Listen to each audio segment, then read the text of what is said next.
আদম বললেন, বাবা শীষ এরকম বেসাইদা বসার কারণ কি? শীষ আলাইহিস সালাম বললেন, বাবা তিন কারণ। কয় কারণ? এক নম্বর কারণ হলো আমার বাবা আল্লাহর নবী। দুই নম্বর কারণ হলো আমি নিজেও নবী। তিন নম্বর কারণ হলো আমি বেহেশতের হুর বউ হিসাবে দুনিয়াতেই পাইছি। আমরা জান্নাত পাইলে হুর পাবো, ঠিক কিনা বলেন? আমরা মরদ মানুষ, পুরুষ মানুষ জান্নাতে গেলে কি পাবো? কথা কয় না রে বারে, যেটা পাবেন সেটা বলবেন না। আমার বহু ওয়াজ আপনারা শুনছেন, কিন্তু হুর নিয়ে আমি কোনো ওয়াজ করিনি।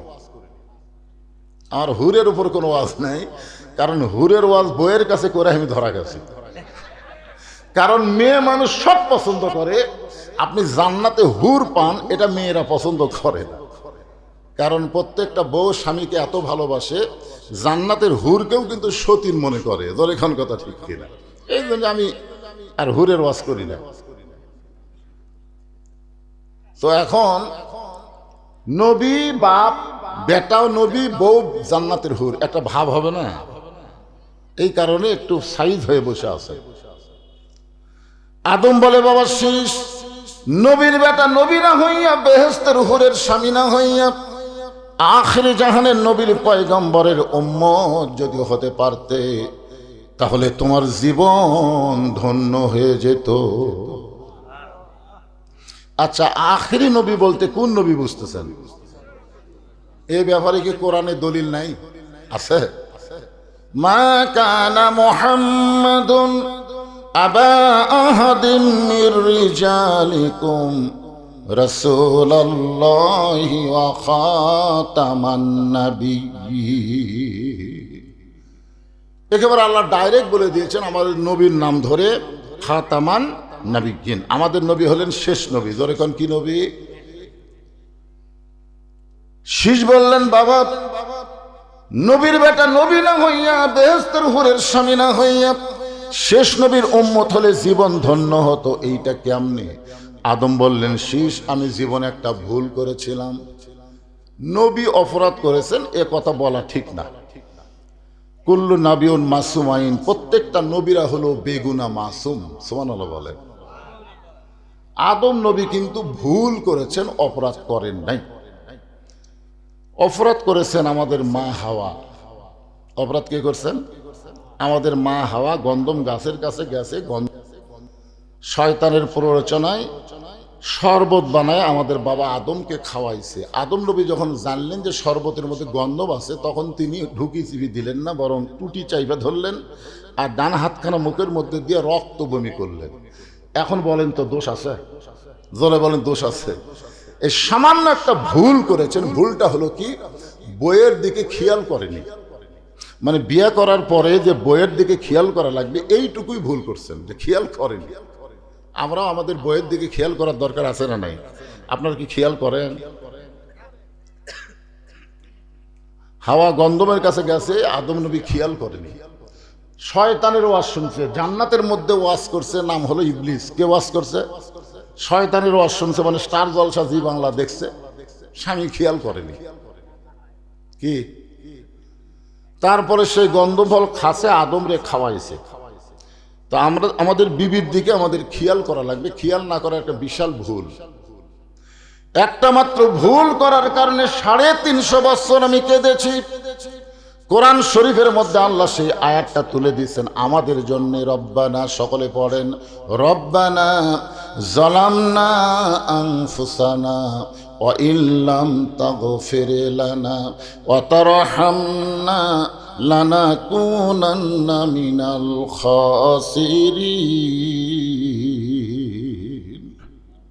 এতই কান্দা কানছে, বুঝলেন? কানতে কানতে চোখের পানি দিয়ে আমাদের বাবা আদমের এই গালের গোস্ত পর্যন্ত খসে গেছে। এতই কান্না কানছে। কানতে কানতে এক সময় বিরক্ত হয়ে গেছে। কানতে কানতে বিরক্ত যে আল্লাহ এতই কান্দা কান্দি আমার তওবা কবুল হয় না। কি কন? আমরাও কিন্তু 15.5 বছর কম কান্দা কান্দিনি। কথা ঠিক কিনা?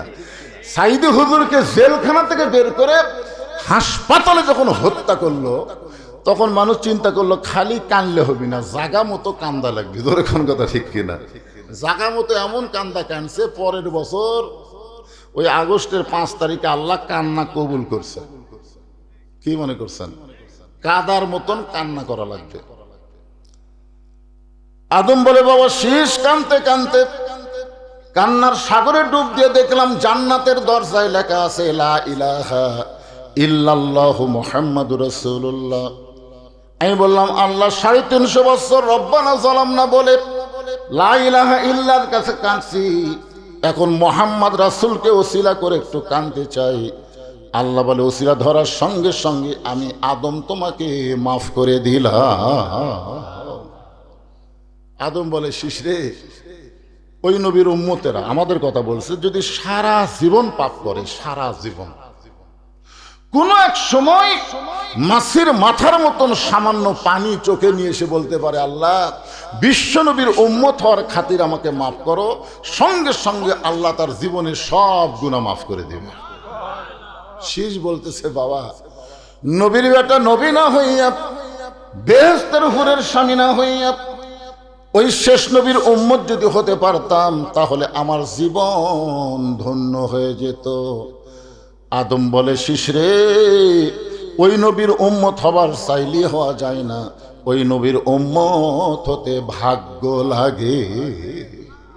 এখন বলেন তো আমাদের ভাগ্য কত ভালো। তো যে আল্লাহ আমাদের ভাগ্য এত ভালো করে দিল, সে আল্লাহর জন্য শুকরিয়া আদায় করা দরকার আছে না নাই? জবান খুলে বলি আলহামদুলিল্লাহ। আমরা কিন্তু অনেক সময় বলি, যদি কোনো জায়গাতে আটকে যাস, আমার কথা খেয়াল করিস, এরকম বলি না? যারা বড় বড় নেতা চামচাদেরকে কি বলে, কোনো জায়গায় যদি আটকে যাস আমার কথা বলিস। দুনিয়ার বহু জায়গায় নেতা চামচাকে একটু বাঁচাবার পারে, কিন্তু এমন একটা জায়গা আছে, সেই জায়গায় কোনো নেতার খাওয়া নাই। সেটা কোন জায়গা? আছেন আমার মুক্তার, আছেন আমার ব্যারিস্টার, শেষ বিচারের হাইকোর্টেতে তিনি আমায় করবেন পার, আমি পাপী তিনি জামিনদার। আল্লাহ যখন হাকিম হইয়া আমাদেরকে আসামি বানায় বিচার শুরু করবেন, ওই সময় আমাদের নবী উকিল হবেন, ব্যারিস্টার হবেন, আল্লাহর কাছে আমাদের ব্যাপারে ওকালতি করে আমাদেরকে সুপারিশ করে জান্নাতে পৌঁছায়া দিবে। এমন নবীর উম্মত হওয়াতে খুশি না বেজার? না না, বেজার বেজার ভাব।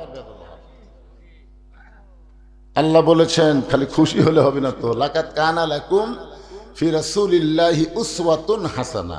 যদি তোমরা সফলতা অর্জন করতে চাও তাহলে দুনিয়ার সমস্ত পানিশে নেতা বাদ দাও, এইগুলো আশেপাশের নেতা বাদ দাও। তো সারাদিন স্লোগান দেয়, আমার নেতার চরিত্র ফুলের মতন পবিত্র, খোঁজলা দেখেন নামাজ পড়ে না একক। তো এরা নেতা?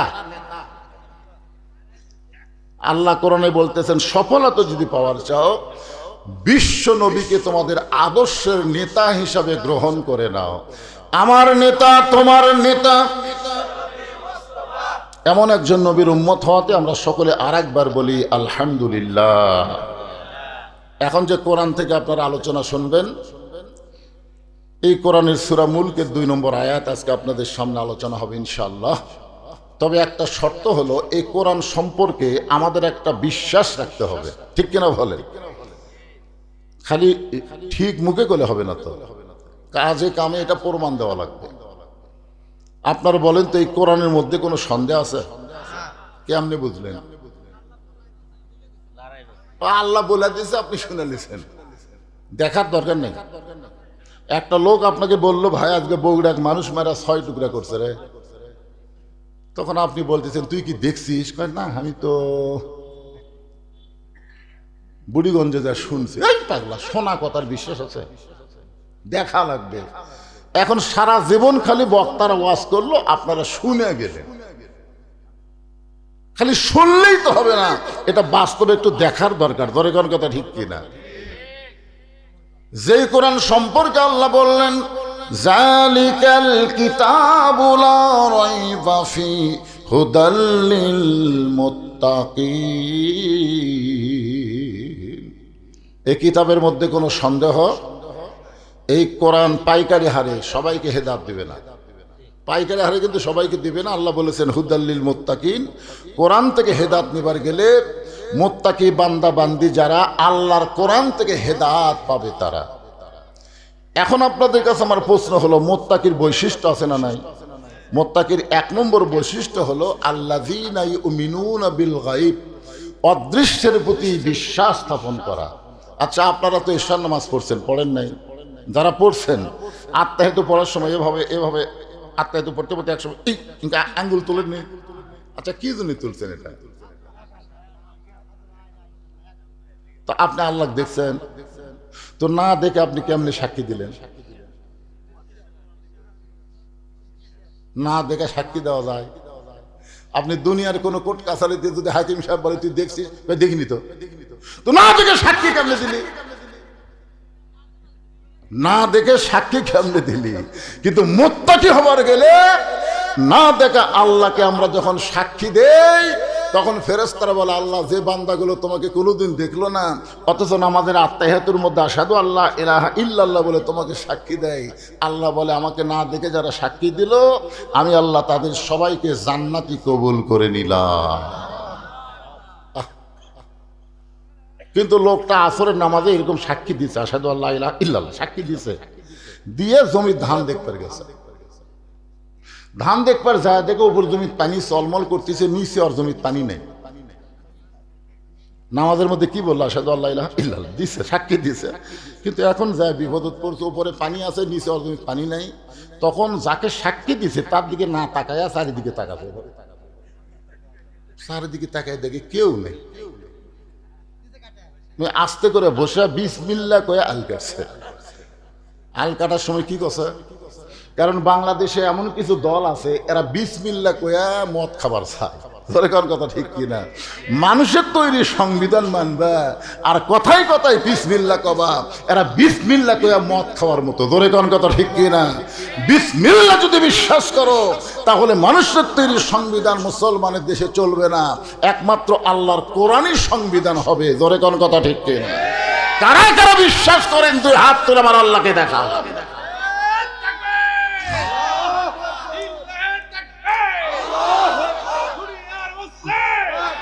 লিল্লাহে তাকবীর। আল কোরআনের আলো, কোরআন হাদিস যেখানে, দুনিয়ার মুসলমান লিল্লাহে তাকবীর। ঠান্ডা দূর করা লাগবে না, ঠান্ডা থাকবি, খালি ফাঁকা বন্ধ করে বসেন, শীত কুটি হেরে যাবে। আল্লাহর কোরআনের পাওয়ার আছে না নাই? জোরে করে আছে না নাই? যেই কোরআনকে লক্ষ্য করে আল্লাহ বললেন অনুনাজ্জিলু মিনাল কুরআনি মা হুয়া শিফাউ ওয়া রাহমাতুল লিল মুমিনিন।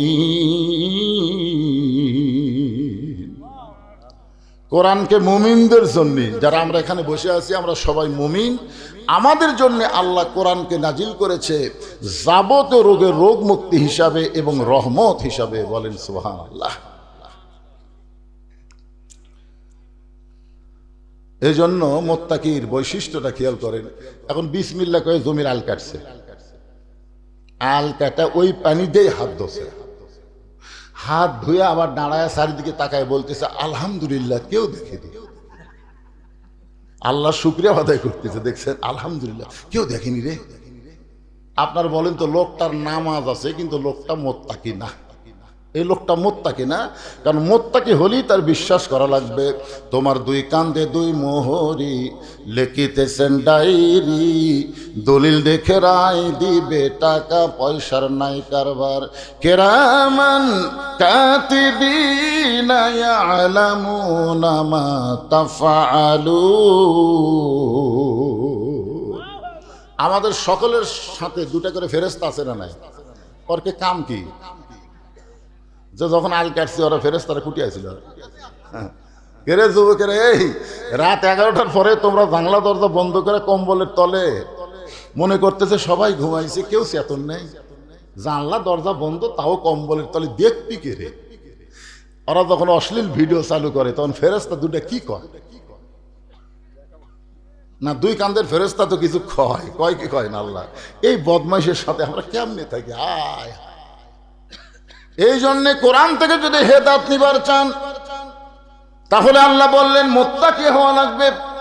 মুত্তাকির একটা বৈশিষ্ট্যের কথা আমি বললাম, আরো বৈশিষ্ট্য বলবো।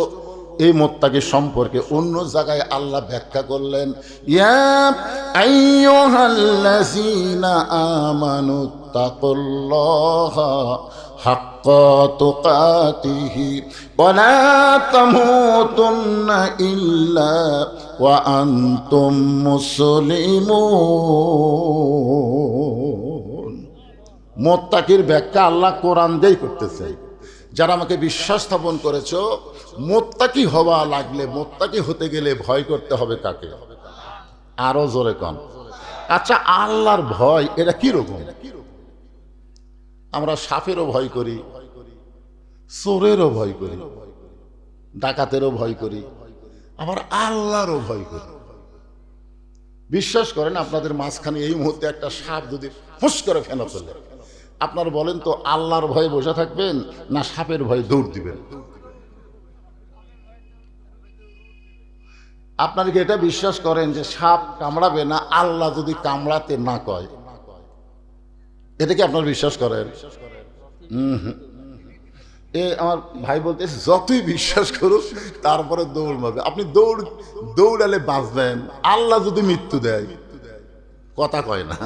আপনি খুব দৌড় দিলেন, বাঁচবেন। খালেদা জিয়ার জন্য চিকিৎসা কম হসা, বাংলাদেশের সবচাইতে ভালো হাসপাতালে চিকিৎসা চলতেছে। চিকিৎসা যখন ডাক্তাররা বলতেছেন, তখন বলতেছে দোয়া করেন, তখন সবাই আল্লাহ বলতেছে। আল্লাহ আল্লাহ কই খেরে আগে ডাক্তারের কাছে পরে আমার কাছে। বাঁচানোর মালিক ডাক্তার না, বাঁচানোর মালিক কে? তো তাহলে আগে ডাক্তার দেখে, যতক্ষণ ডাক্তার দেখায় ততক্ষণ আল্লাহর কথা খেয়াল থাকে না। তখন দেখে যে ডাক্তার আরে মরে গেছে বেন না, জেতা আছে তারেক যাচ্ছে। তো আমি যেটা বলতেছি কোন দলের কথা না, আমার আল্লাহর কোরআনের কথা বলতেছি। আল্লাযী বলেন, আল্লাযী খালাকাল মাউতা ওয়াল হায়াতা লিয়াবলুয়াকুম আইয়ুকুম আহসানু আমালান ওয়া হুয়াল আজিজুল গফুর।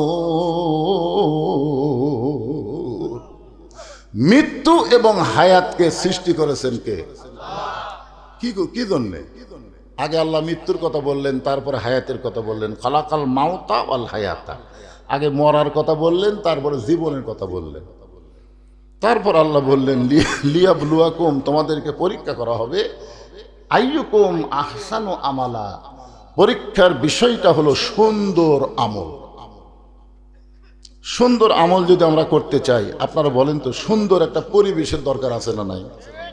বর্তমানে আমাদের বাংলাদেশে কেমন পরিবেশ চলতেছে একটু চিন্তা করে দেখেন তো। এই পরিবেশটা কেমন? আপনাদের শিবগঞ্জের মডেল মসজিদে লোকটা জোহরের নামাজ আদায় করবে, তাও নিয়ত করেছে সামনে কাতারে, কিন্তু মসজিদের দরজা দিয়ে খেয়াল করে দেখে পায়ের জুতার দাম 2000। বর্তমান পরিবেশে লোকটা বড় বিপদে পড়ছে। কি করি? জুতা থুইয়া দামো, জুতা থুইয়া সামনে কাতারে যাবো, মন বলতেছে আসা দেখবি জুতে নেই। এই পরিবেশে এখন আল্লাহর ভয় বাদ দিয়া চোরের ভয়ে জুতা আমাকে হাতত লওয়া লাগছে। জোরে কর কথা ঠিক কিনা? চোরের ভয়ে জুতা হাতত নিয়ে যখন মসজিদের মধ্যে ঢুকতেছি, আল্লাহুম্মা আফতাহলি আবওয়াবা রহমাতিক, ডান পায়ে মুয়াজ্জিন বলতেছে ভাই কার ভয়ে ঢুকতেছে? আল্লাহর ভয়ে। জুতা কেন? তখন বলতেছে চোরেরও ভয়। বর্তমান পরিবেশে চোরের ভয় আগে, আল্লাহর ভয় পরে। জুতা চোরের ভয় হাতে নিয়ে আল্লাহর ভয় মসজিদে ঢুকতেছেন।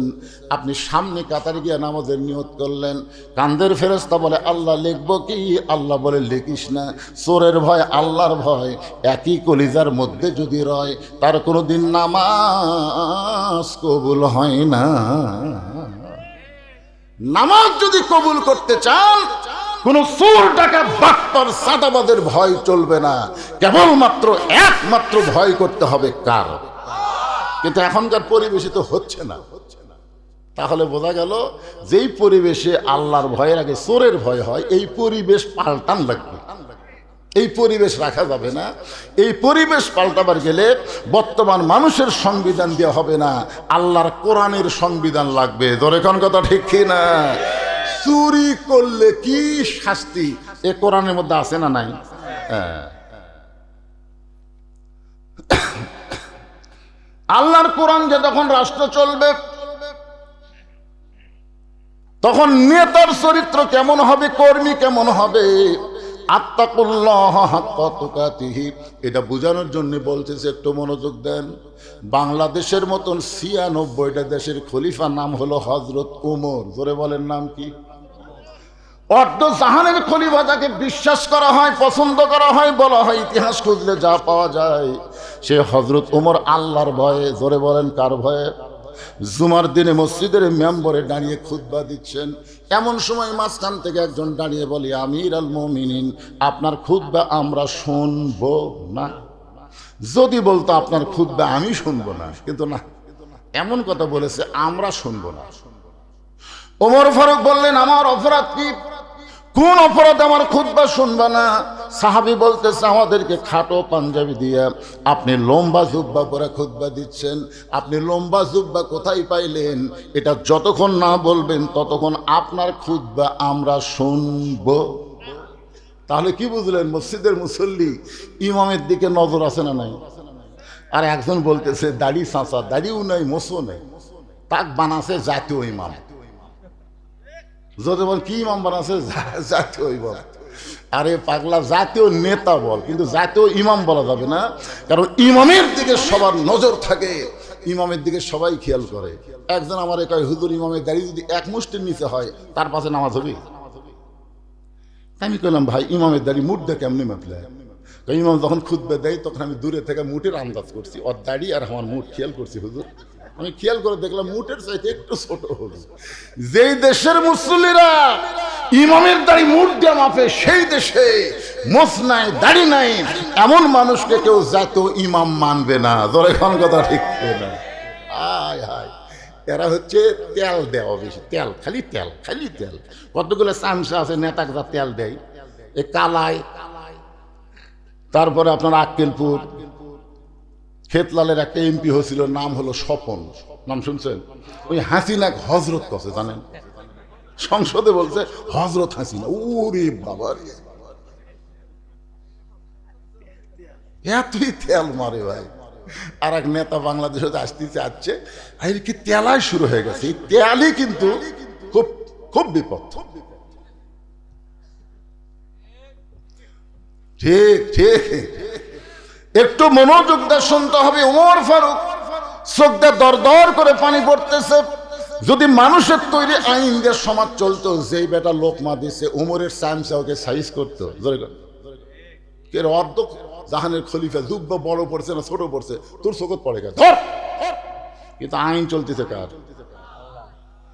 এমন সময় আব্দুল্লাহ ইবনে ওমর 30 পারা কোরআনের হাফেজ, হাদিসের হাফেজ, বাবার পাশে দাঁড়িয়ে বললেন, রে নবীর সাহাবীরা, আমার বাবার জুব্বা লম্বা বলে তোমরা আমার বাবার খুতবা বন্ধ করে দিছ। তোমরা খাটো পাঞ্জাবি হলেও আজকে নতুন পোশাক পরে নামাজ পড়তে আইছ। আমার বাবার দিকে লক্ষ্য করে তোমরা খুতবা বন্ধ করে দিলে। আমার দিকে লক্ষ্য করে দেখো, আমার পরনে নতুন কোনো কাপড় নাই। তোমরা খাটো পাঞ্জাবি হলে নতুন পোশাক পরেছ, কিন্তু আমার দিকে লক্ষ্য করে দেখো, আমার কোনো নতুন কোনো পোশাক নাই। সেই সময় অর্থমন্ত্রীর নাম হলো ওসমান গনি। ওমর ফারুক যখন মদিনার খলিফা ছিলেন, ওই সময় অর্থমন্ত্রী হলেন ওসমান গনি। অর্থমন্ত্রীর নাম কি? ওসমান গনি দাঁড়িয়ে বলেন, আব্দুল্লাহ, আজকে জুমার দিনে সবাই নতুন কাপড় পরেছে, তুমি নতুন পরনি কেন? আব্দুল্লাহ বলতেছে, আমি যদি আজকে নতুন কাপড় পরতাম তাহলে আমার বাবার জুব্বা লম্বা হতো না। আত্তাকুল্লাহ হাক্কা তুকাতিহি, মুত্তাকি হওয়ার বিষয়, একটু মনোযোগ দেন। আজকে যদি আমি নতুন পোশাক পরতাম তাহলে আমার বাবার জুব্বা লম্বা হতো না। আমার বাবা যেদিন থেকে মদিনার খলিফার দায়িত্ব পাইছে, সেদিন থেকে আমার বাবা রাতের বেলা ঘুমায় না, আল্লাহর ভয়ে। রাতের অন্ধকারে মানুষের দুঃখ কষ্ট নিজের চোখে দেখে বেড়ায়। কার ভয়ে? আল্লাহর ভয়ে। আমাদের বাংলাদেশে ক্ষমতা পাওয়ার আগে খুব ভালো, কিন্তু ক্ষমতা পাওয়ার পর ওরে বাবা, ক্ষমতা পাওয়ার আগে ভালো না। গরিবের বন্ধু, সমাজ সেবক, জনদরদি, গাড়ির থেকে নামে ফকিরুক দেখে, জানেন নেতা গাড়ির থেকে নামছে ফকিরুক দেখে। ফকির নামে আসসালাম আলাইকুম চাচা কেমন আছেন? ফকির খালি চারিদিকে তাকায় বলে বাবা কাক সালাম দিলে? তো আপনি কি দিলাম? কারণ ভিক্ষা করে খায়। ভোটের আগে আপনিও যা আমিও তাই। ওরে বাবা, ভোটের আগে যেই ভোট পায় নেতা হয়ে যায়, আর নেতা শিবগঞ্জ থাকে না, ও ঢাকা বাসা বানায়। তোর এখন কথা ঠিক কিনা? মাঝে মধ্যে শিবগঞ্জ বেড়াবার আসে, মাঝে মধ্যে নেতা আসে, কিন্তু চামচের অত্যাচারে একটা গরিব ভোটার নেতার ধারত যাবার পারে না। এরা নেতা না ভাই, এরাই হলো বাংলাদেশের সবচাইতে বড় চোষকখোর। এরা গরিবের রক্ত চোষা। জোরে বলেন কি চোষা? আব্দুল বিন ওমর বলতেছে, সবাই যখন ঘুমায় যায়, এখন সময় এমন সময় আমার বাবা চুপি চুপি মানুষের দুঃখ কষ্ট নিজের চোখে দেখে। একদিন গভীর রাত্রে হযরত ওমর মানুষের দুঃখ কষ্ট দেখার জন্য ঘুরতেছেন। হঠাৎ দেখতে পায় তাঁবুর বাইরে একটা পুরুষ মানুষ উত্তরে যায়, দক্ষিণে যায়। এদিকে কিসের চিল্লা চিল্লা হয় দেখো তো?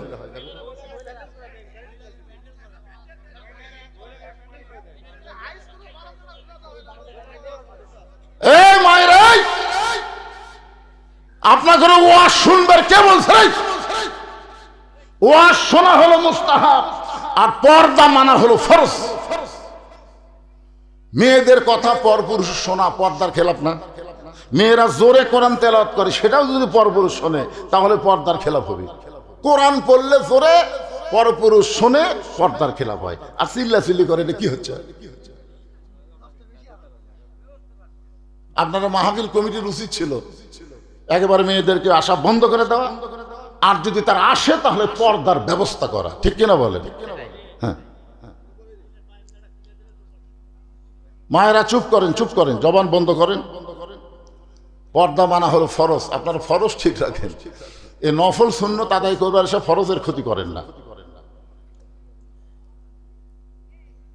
তো হযরত ওমর দেখতেছে তাঁবুর বাহিরে একটা পুরুষ মানুষ উত্তরে যায়, দক্ষিণে যায়।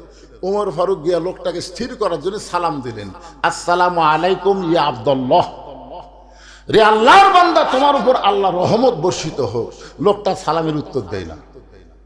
ওমর ফারুক আবার সালাম দিলেন। সবচাইতে বড় দোয়া হলো সালাম দেওয়া। ধরে কোন কি দেওয়া? সালামের মধ্যে কি আছে? এমনকি গোরস্থানে তো কোনো মানুষ নাই, সব মরে আছে, ওই জায়গাও সালাম দেওয়ার কথা আছে, আছে না নাই? আপনার কবরের পাশে দিয়ে গেলে সালাম দেন না? আসসালামু আলাইকুম ইয়া আহলাল কুবুর, এই কবরের মধ্যে যারা আছো তাদের সকলের উপরে আল্লাহ রহমত বর্ষিত হোক। ওমর ফারুক আবার সালাম দিলে, আসসালামু আলাইকুম ইয়া আখি। লোকটা সালামের উত্তর দেয় না। তৃতীয়বার হযরত ওমর যখন সালাম দিবার চাচ্ছে, সালামের সাথে হাতও তুলতেছে, মনে করছে লোকটা হয়তো কানে শোনে না। দুইবার দিলাম, বেটা সালামের উত্তর দেয় না। তৃতীয়বার যখন সালাম দিবার চাই, সঙ্গে সঙ্গে লোকটা বলে, এই মিয়া, বারবার খালি সালাম দাও, তুমি জানো আমি কি বিপদে আছি? আমার বাড়ি হলো অমুক এলাকায়, আমার গর্ভবতী বউকে নিয়ে আমি অমুক এলাকায় যাচ্ছি। কারণ হযরত ওমর যখন আল্লাহর কোরআন দিয়ে রাষ্ট্র চালায়, দিনেও যা রাতেও তাই। জোরে কন্যা সুবহানাল্লাহ। ওই লোকটা হযরত ওমরের সামনে বলতেছে, যেদিন থেকে হযরত ওমর আল্লাহর কোরআন দিয়ে রাষ্ট্র চালায়, সেদিন থেকে দিনও যা রাতও তাই। আমার গর্ভবতী বউকে নিয়ে আমি অমুক এলাকায় যাওয়ার সময় এই মাঝ রাস্তায় আমার বিবির প্রসব বেদনা উঠেছে, আমার বউটা তাঁবুর মধ্যে কান্নাকারি করতেছে, আমি পুরুষ মানুষ অস্থির হয়ে বাইরে ঘুরতেছি, আর তুমি মিয়া খালি সালাম দাও। হযরত ওমর চোখের পানি বের করে হাতটা ধরে বললেন, ভাইজান আপনি কোনো চিন্তা করবেন না, আমার বাড়িতে একটা ভালো ধাত্রী আছে।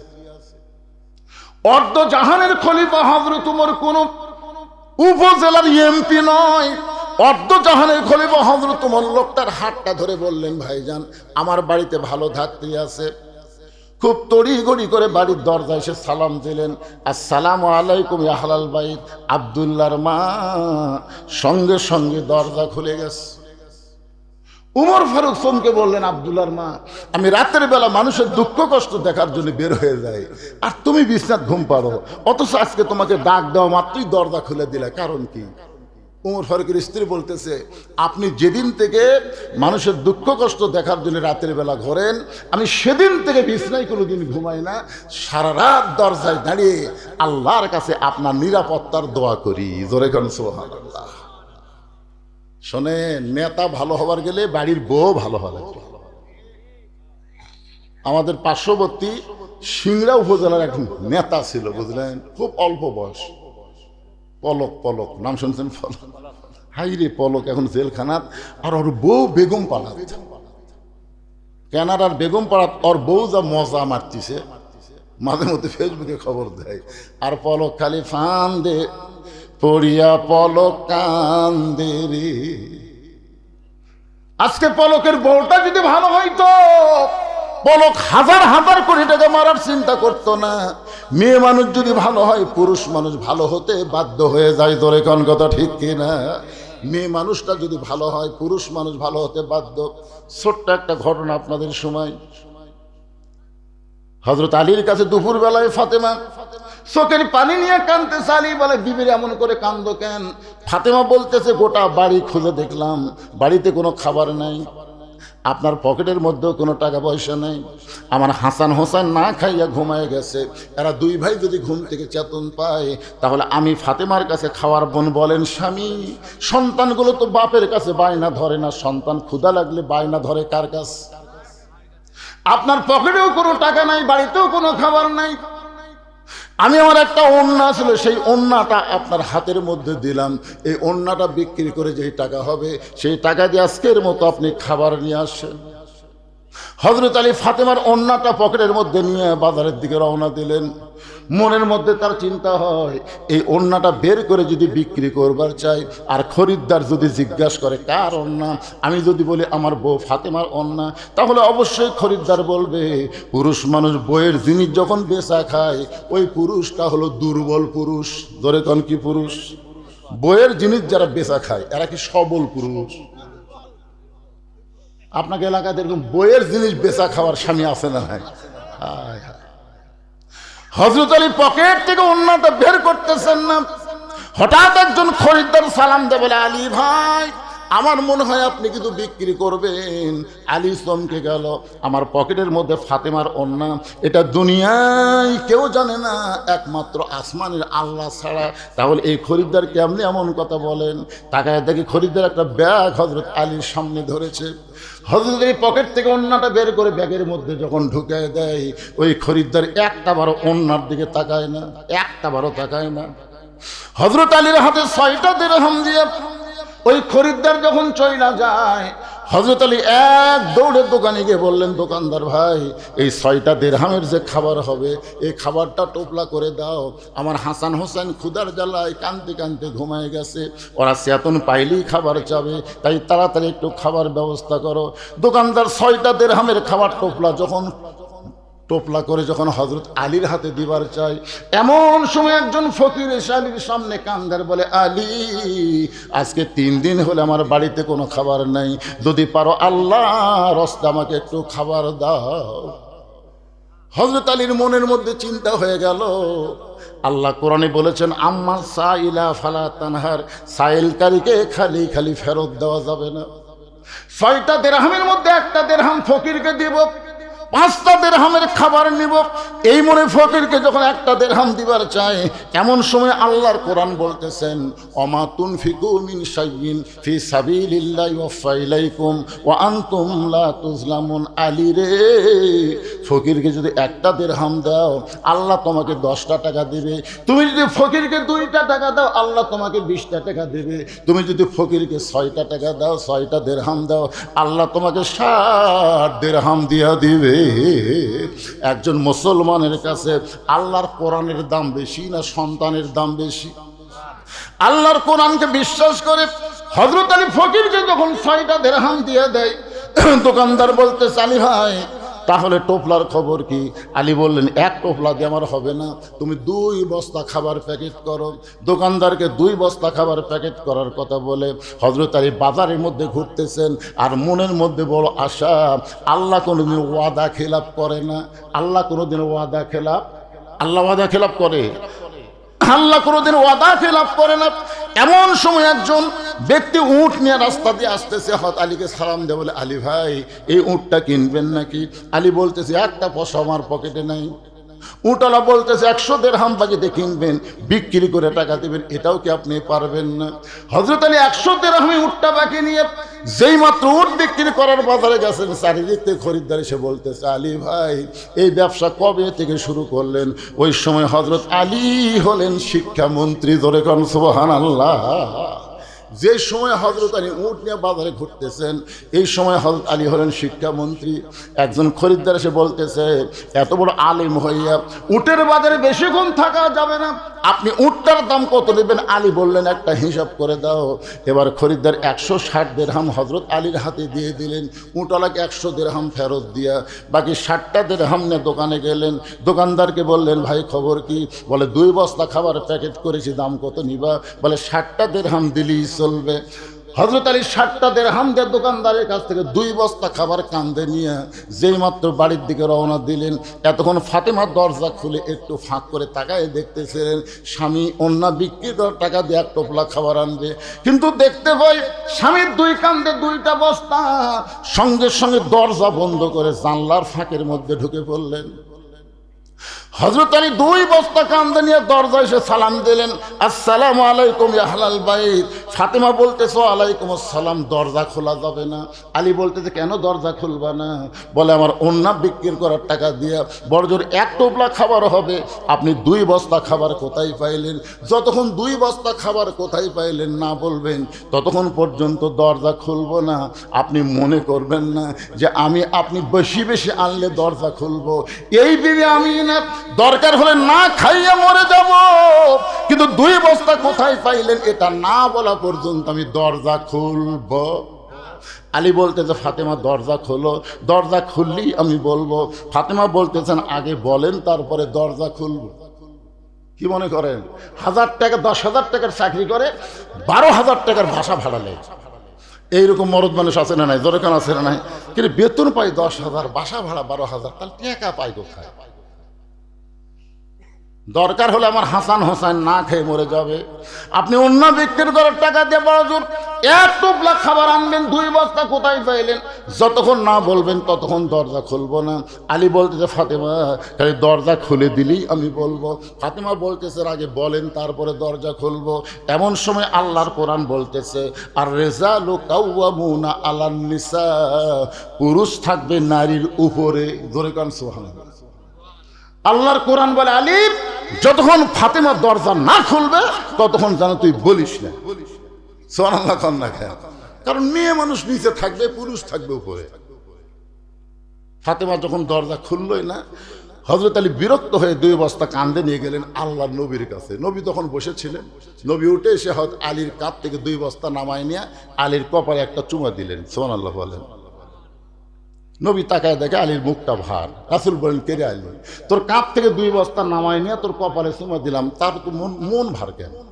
আলী বলতে, হুজুর আপনি ভালো মানুষ, কিন্তু আপনার মেয়ে। যেই বলছে আপনার মেয়ে, রাসূল বলে, আমার মেয়ে সম্পর্কে কি বলবার চাস? বলতে, হুজুর আমি অনেকক্ষণ ধরে দরজায় দাঁড়িয়েছিলাম, বারবার বললাম দরজা খোলো, কি আছে বস্তায় বলবো, কিন্তু আপনার মেয়ে তো দরজা খুললো না।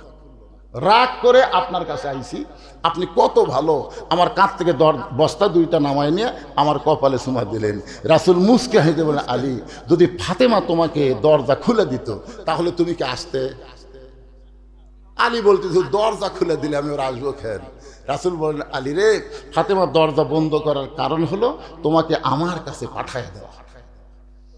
আলী বললেন, হুজুর আপনার কাছে আমাকে পাঠানোর কারণ কি? বলে, কারণ হলো 4টা কারণ। 1 নম্বর কারণ হলো ফাতেমার ওন্না কে কিনেছে তুমি জানো? আলী বলতে, হুজুর আমি তো জানি না। রাসূল বলে, আলী ফাতেমার ওন্না কে কিনেছে তুমি জানো না? তাহলে বলো তো, যেই ফকির তোমার কাছে ভিক্ষা চাইলো সেই ফকিরও তুমি চিনো? আলী কয়, হুজুর আমি তো চিনি না। আল্লাহ রাসূল বলে, আলী ঠিক আছে না চিনলে, কিন্তু যেই বেটা তোমার কাছে 100 দিরহামে বাকি উট বিক্রি করলো তাকে তুমি চিনো? আলী কয়, সেটাও তো আমি চিনি না। রাসূল বলে, ঠিক আছে না চিনলে কি করবে? তাহলে যেই বেটা তোমার কাছে 160 দিরহামে উট কিনলো তাকে তুমি চিনো? আলী বলতে তো হুজুর আমি তো কিছুই বুঝলাম না। রাসূল বললেন তাহলে বস বস বস, তাহলে বসো, আমি নবী তোমাকে জানাই দিব আনা মাদিনাতুল ইলমি ওয়া আলিউ বাবুহা। যখন সুবহানাল্লাহ, আল্লাহর নবী বলবেন, আলী শুনবেন, আলী বসে গেছে। এখন 4টা কারণ নবী বলবেন, আমিও আপনাদের সামনে বলবো। তার আগে এই মাদ্রাসার জন্য আপনার কাছে একটু ব্যাগ পাঠাবো। বিশ্বাস করা লাগবে, অমাতুন ফিকু মিন শাইইন ফি সাবিলিল্লাহি ইয়াফা ইলাইকুম। আপনি আল্লাহ দিবেন, আল্লাহ আপনাকে দিবে। আপনি যা দিবেন আল্লাহ 10 গুণ বেশি আপনাকে দুনিয়াতেই দিয়ে দিবে। জোরে কোন সুবহানাল্লাহ, দুনিয়াতেই দিবে। আপনি বুঝতে পারবেন না কিভাবে আল্লাহ দিবে। আপনাকে কি বিশ্বাস হলো? আল্লাহর কোরআন কি আপনাদের বিশ্বাস হয়? কাদের কাদের হয়? আল্লাহকে একটু হাত তুলে দেখান তো, তারা বিশ্বাস করলেন। টাকা দেন বা না দেন, বারে হাতটা তোলেন তো টান টান করে। আচ্ছা হাত নামান। তাহলে 1 দিলে 10 পাবেন, 1000 দিলে 10,000 পাবেন, 100 দিলে 1000 পাবেন। আমি এখানে মাত্র 50টা কোরআন শরীফ আজকে বিক্রি করব। একটা কোরআন শরীফ মাত্র 500 টাকা দাম। যাদের বাপ মা কবরে গেছে, বাপ মার জান্নাত পাওয়ার জন্য এই নবীর মাদ্রাসায় একটা কোরআন শরীফ বাবদ 500 টাকা দিবেন। এরকম 50 জন আল্লাহর বান্দা চাই। আপনার কাছে ব্যাগ যাবে, রুমাল যাবে, যে যা পারবেন খুশি হয়ে জীবনের শেষ দান মনে করে 5 মিনিটের মধ্যে দেওয়া শেষ করবেন। আমি আবার আলোচনা শুরু করব। আলোচনা চলতেছে আব্দুল্লাহ ইবনে ওমর, মনে আছে আপনাদের? ওই জায়গার থেকে আবার আলোচনা শুরু হয়ে যাবে। মাশাআল্লাহ, আল্লাহর রাস্তায় আল্লাহ তোমার একজন বান্দা কোরআন শরীফ বাবদ সর্বপ্রথম এই নবীর এতিম মাদ্রাসায় 500 টাকা দান করেছে।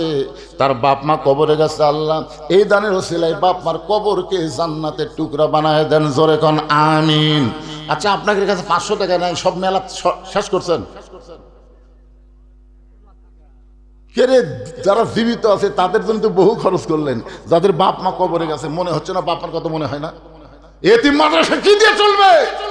মাশাআল্লাহ, হাফিজার সরকার আল্লাহ বাপ মার রুহের মাগফিরাতের জন্য, কবরকে জান্নাতের জন্য 500 টাকা কোরআন শরীফ বাবদ দান করেছে। আল্লাহ দানকে কবুল করেন। জোরে কোন আমিন। এতগুলো মানুষের মধ্যে আমি 50টা চাইছি। সবার কাছে চাইলি তো সবাই পারবেও না। ইমান লাগবে, ইমান বিশ্বাস করতে হবে। এ কোরআনের দাম কম না বেশি? কথা কয় না কত? আল্লাহর আরেকজন বান্দা কোরআন শরীফ বাবদ 500 টাকা দান করছে। আল্লাহ দানকে কবুল করেন। আরেকজন আল্লাহর বান্দা কোরআন শরীফ, পৃথিবীর শ্রেষ্ঠ দান, নবীর মাদ্রাসা একটা কোরআন দেওয়া লাগতেছে না তো। আপনি 500 টাকা দিলে একটা কোরআন দানের সব পাওয়া যাবে। আরেকজন আল্লাহর বান্দা একটা কোরআন, আরেকজন আল্লাহর বান্দা একটা কোরআন, হয়ে গেল অনেকগুলো। মাশাআল্লাহ, শুরু হয়ে গেছে 5টা হয়ে গেছে। 50টার মধ্যে 5টা হয়ে গেল, আর মাত্র 45টা লাগবে। এই গ্রামে জামাই আছে, এরকম একটা জামাই মাহফিলত আছেন? আমি আমার মামা শ্বশুর অজি সাহেব ফেরদাউস আলম, তার কাছে আমি শুনলাম সবাই দাওয়াত দিয়েছে দুপুর বেলা, খাইয়ে দেয়া যাও, খাও যাও, খাও যাও। আমি আশ্চর্য হয়ে গেলাম, আরে এইটা কি হলো? এটা কি শোভা খাওয়া? সবাই বলতেছে কোথায় যাচ্ছেন? কয় মাসিমপুর চালুন যা, শোভা খাবা, চন্দ্রপোকরা শোভা খাবা। খাইয়া চলে গেছে। আপনারা যে কয় গরু জব করছেন আল্লাহ ভালো জানে। গোটা 20টা গরু খাচ্ছে। আর নবীর মাদ্রাসায় 500 টাকা দিবার পারতেছেন না। তাও পৃথিবীর শ্রেষ্ঠ দান একটা কোরআন শরীফ। ভাইরে, এ কোরআন বাবদ 500 টাকা তার মন দিবার চায় না। বিশ্বাস করেন আপনাকে আল্লাহ আগামীকাল 10 গুণ দিবে। কিভাবে দিবে? হয়তো আপনার একটা বড় অ্যাক্সিডেন্ট আছে, আগামীকাল অ্যাক্সিডেন্ট থেকে আল্লাহ বাঁচায় দিবে। আপনি জানেন মোটরসাইকেল চালান, তারপরে ব্রেক ছাড়া, এখনকার তো যে অটো ভ্যান চলতেছে ব্রেক আছে, চাকা চিকন যে জোরে চলায় ভাই, মানে পাইলট চলাচ্ছে রে। ওই মোড়ত যায় যে পড়ে যে আপনার মাথা ভাঙবে, আপনি জানেন। আজকে খালি 500 টাকা দান করেন, 10 গুণ, মানে এই বছরের জন্য আপনার কোনো অ্যাক্সিডেন্ট নেই। তাহলে 500 টাকা দেন তো আল্লাহর কোরআনের জন্য। আল্লাহর আরেকজন বান্দা কোরআন শরীফ বাবদ 500 টাকা দান করছে, আরেকজন কোরআন বাবদ 500 টাকা দান করছে। আল্লাহ এই দানকে কবুল করতে। মাদ্রাসার বাচ্চারা খুঁটি গেল রে, আমি সময় দিতে মাত্র 5 মিনিট। ওয়াজ করা লাগবে না আমাকে, এতদিন পড়াচ্ছি, ওয়াজ করা লাগবে তো। যাও ভিতরে যাও, 10, 20, 50, 100 টাকা। কে দিল এটা? জাইদুর রহমান। বাপ মা দূরে গেছে, বাপ মা 2জনই কবরে চলে গেছে। বাপ মা রুহের মাগফিরাতে 2টা কোরআন শরীফ বাবদ 1000 টাকা দান করেছে। আল্লাহ বাপ মার কবর জান্নাতে টুকরা বানায় দেন। আমার মামা শ্বশুর বাপ মা আছে অসুস্থ, আমার নানি শাশুড়ি অসুস্থ আছে, বাবা তো অনেকদিন আগেই দুনিয়া থেকে চলে গেছে। আমার নানা শ্বশুর আমার নানাকে, নানার কবরকে আল্লাহ জান্নাত বানায় দেখ। আল্লাহ আমার নানিকে পরিপূর্ণ সুস্থতা দান করুক, জোরে কোন আমিন। 2টা কোরআন শরীফ বাবদ 1000 টাকা দান করেছে। ভাইজান যারা দান করবেন তারা ওঠেন, আর যারা ব্যাগের মধ্যে দিবেন পকেট থেকে বের করে দিয়ে দেন। 50টা কোরআন চাইছে এতগুলো মানুষের মধ্যে, বেশি চাইনি তো। আল্লাহর আরেকজন বান্দা কোরআন শরীফ এটা কত দিল রে? 100।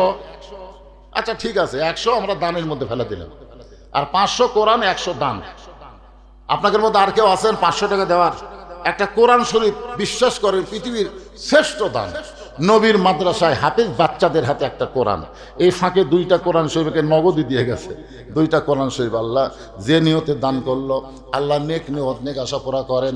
আল্লাহুম্মা আমিন। সবাই একটু জিকির করেন, লা ইলাহা ইল্লাল্লাহ, লা ইলাহা ইল্লাল্লাহ, জোরে লা ইলাহা, লা ইলাহা ইল্লাল্লাহ, লা ইলাহা। আরেকজন কোরআন শরীফ বাবদ 500 টাকা দান করেছে, আল্লাহ তার দানকে কবুল করেন। আল্লাহ ব্যাগগুলো নিয়ে আসেন তো, মা বোনদের মধ্যে ব্যাগ পাঠাবেন, বসার জায়গা করে দেননি, ওরা কিন্তু টাকা দিয়েছে জানেন, এরা দান করার জন্য টাকা নিয়ে আইছে, ওদের কাছে যাবেন, বিশ্বস্ত লোককে পাঠাবেন। মা বোনদের কাছে এমন লোক যেন না যায়, হিরোইন খোর, গাঁজা খোর, আপিম খোর, ইয়াবা খোর। এরা আবার চট করে মা বোনদের কাছে যায়, চট করে যায়, টাকা নিয়ে আরেকদিকে আউট। আপনাকে বিশ্বস্ত লোক ওই দিকে থাকেন, কেউ যেন টাকা আদায় করবার না পারে, আপনাদের লোক ছাড়া। আমার মায়েরা খুবই বাপ মাকে ভালোবাসে জানেন, বছর অন্তর বাপ মায়ের জন্য এই মাসিমপুর চ্যালেঞ্জে চন্দ্রপুকুর আসে, আসার পরে মাদ্রাসায় কিছু দান করবার চাই, অথচ ওদের বসার ব্যবস্থা করেননি। আগামীতেই ভুল করবেন না। মা বোনদের জন্য কয় টাকা লাগবে? কয় টাকা লাগবে? ইনশাল্লাহ ভালো পরিবেশ করে দিবেন, আর টাকার বস্তা দিবে জানেন। আমার মায়েরা আজকেও আপনারা খুশি হয়ে, বেজার হয়ে না হয়ে, মা আল্লাহর হস্তে বাপ মায়ের জন্য দান করবেন। আপনাদের কাছেও মাদ্রাসার বাচ্চারা যাবে, কিন্তু ব্যাগগুলো না ঘোরো কেন, সব টেজর জমা দাও, নিয়ে আসো, সব নিয়ে আসো। একটু জিকির করেন, লা ইলাহা সব ব্যাগ টেজর দাও, সব ব্যাগ এখানে নিয়ে আসো। লা ইলাহা ইল্লাল্লাহ, লা ইলাহা ইল্লাল্লাহ, লা ইলাহা। সামনে রাখো তো দেখি টাকার সাইজ কিরকম দেখি। না ঢালবে, এক ব্যাগত তোলেন তো, ঢালে এক ব্যাগত তোলেন তো দেখি ধপ কিরকম। টাকার সাইজ দেখলেও বোঝা যাবে। টাকার ঢপ নেয়, মসজিদের দান বাক্স মুখে রাখতে যায় না, 2-1টা মসজিদের দান বাক্স মুখে রাখতে যায় না, এ যায় কি যায় না? আপনার পকেটে টাকা নেই, টাকা নেই, দান বাক্স ঠেলা মারলেন কেন? টাকা থুয়েও ঠেলা মারলেন কেন? আপনি হিসাব করে দেখছেন 500 আছে, 200 আছে, 100 আছে, কিন্তু 10 টাকা নেই, 10 টাকা নেই, মাঠ ঠেলা।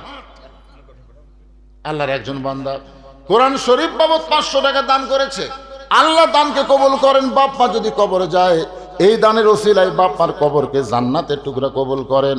আল্লাহুম্মা আমিন। আল্লাহ বলেছে, লান তানালুল বিররা হাত্তা তুনফিকু মিম্মা তুহিব্বুন। তুমি যেটা মহব্বত করো সেইটা আল্লাহ দাও, কারণ আল্লাহ তার ফকির না, তুমিই ফকির।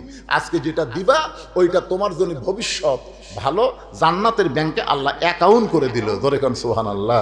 আর একজন আল্লাহর বান্দা কোরআন শরীফ বাবদ 500 টাকা দান করেছে, আল্লাহ দানকে কবুল করেন। আল্লাহ নেক নিয়ত নেক আশা পুরা করেন, আল্লাহুম্মা আমিন। রাসূল বলে, আলী রে, সব মিলেই দিছে, অন্য ক্যাশের মধ্যে ঢুকাতে মাশাআল্লাহ। আর একজন কোরআন শরীফ বাবদ 500 টাকা দান করছে। এতগুলা মানুষ, আপনারা 50টা কোরআন শরীফ দিতে পারলেন না, মাশাআল্লাহ। আর একটা কোরআন শরীফ বাবদ 500 টাকা দান করছে। যার কাছে টাকা আছে তার কাছে দাবি আছে, আল্লাহ তোমার কোরআনকে মহব্বত করে নবীর মাদ্রাসায় একটা কোরআন শরীফ বাবদ যারা 500 টাকা দিল, আর সাদাকাতু তারুদ্দুল বালা, 1 বছর তাদের কোনো বালা মুসিবত দিও না আল্লাহ, সমস্ত বালা মুসিবত থেকে আল্লাহ তুমি তাদের হেফাজত করো, ধরে কোন আমিন। দুনিয়ার বালা মুসিবত থেকেও বাঁচলেন, আবার একটা কোরআন শরীফ দান করে জান্নাতে আপনি, মাশাআল্লাহ। আরেকজন দৌড়েছে চুপটি করে, কত দিল? 100 না 500 টাকায় দান করেছে কোরআন শরীফ বাবদ। আল্লাহ দানকে কবুল করেন, আল্লাহুম্মা আমিন। এই মাদ্রাসার যারা সভাপতি, মাদ্রাসার সহসভাপতি, মাদ্রাসার সেক্রেটারি, 1 কোটি গেল বারে,